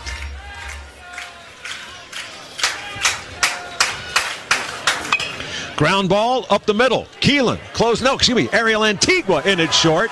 He gloves, fires to first. There are 2 down in the inning. So Antigua goes into the 5 spot in the lineup for Dean Curley. Keelan flips from short to second. 6-3 is how you score the second out in this top of the 9th. And so with 2 down, here's Ty Bodicic. He has struck out twice and a base hit up the middle. Left-handed batter takes a pitch off the plate for ball 1. Balls lead 9-2, an out away from moving on into the winner's side of the bracket. Another pitch, misses the zone, 2-0.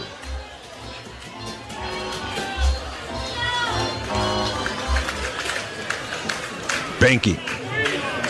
Slide step, ground ball, right side. Up with it, Keelan. He'll fire to first. That ends the inning. And that's the ball game. A solo home run to start, but after that, Andrew Benke retires the next 3 in a row. Score the last out, 4-3.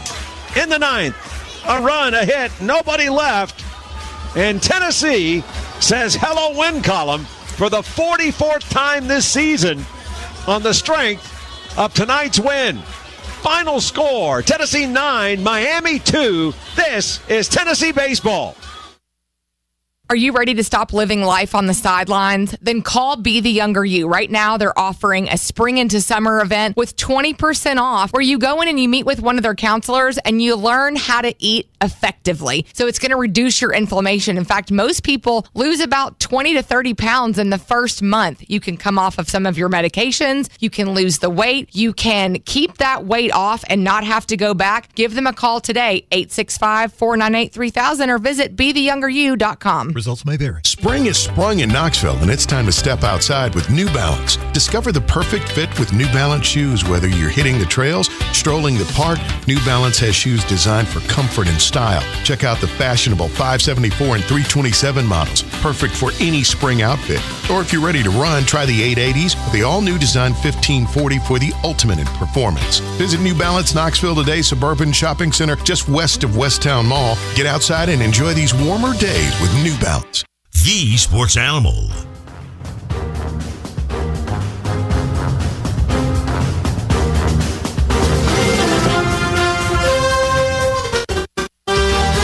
Tennessee tonight knew it was going up against a true ace. 11 wins this season, tied for third in the nation in the most victories. But after a solo home run in the bottom of the second, Tennessee did such a good job of really making him work. And so, as he came in with that record of 11-1, Cooper Katsky did not see the end of the fourth inning, and Tennessee got 2 runs in the bottom of the third to break a 1-1 tie. 5 runs as it forced the pitching change Tennessee did in the fourth. And Tennessee never really looked back. Scored 8 straight runs to make it a 9-1 lead. Solo home run in the ninth for Miami. But Redmond Walsh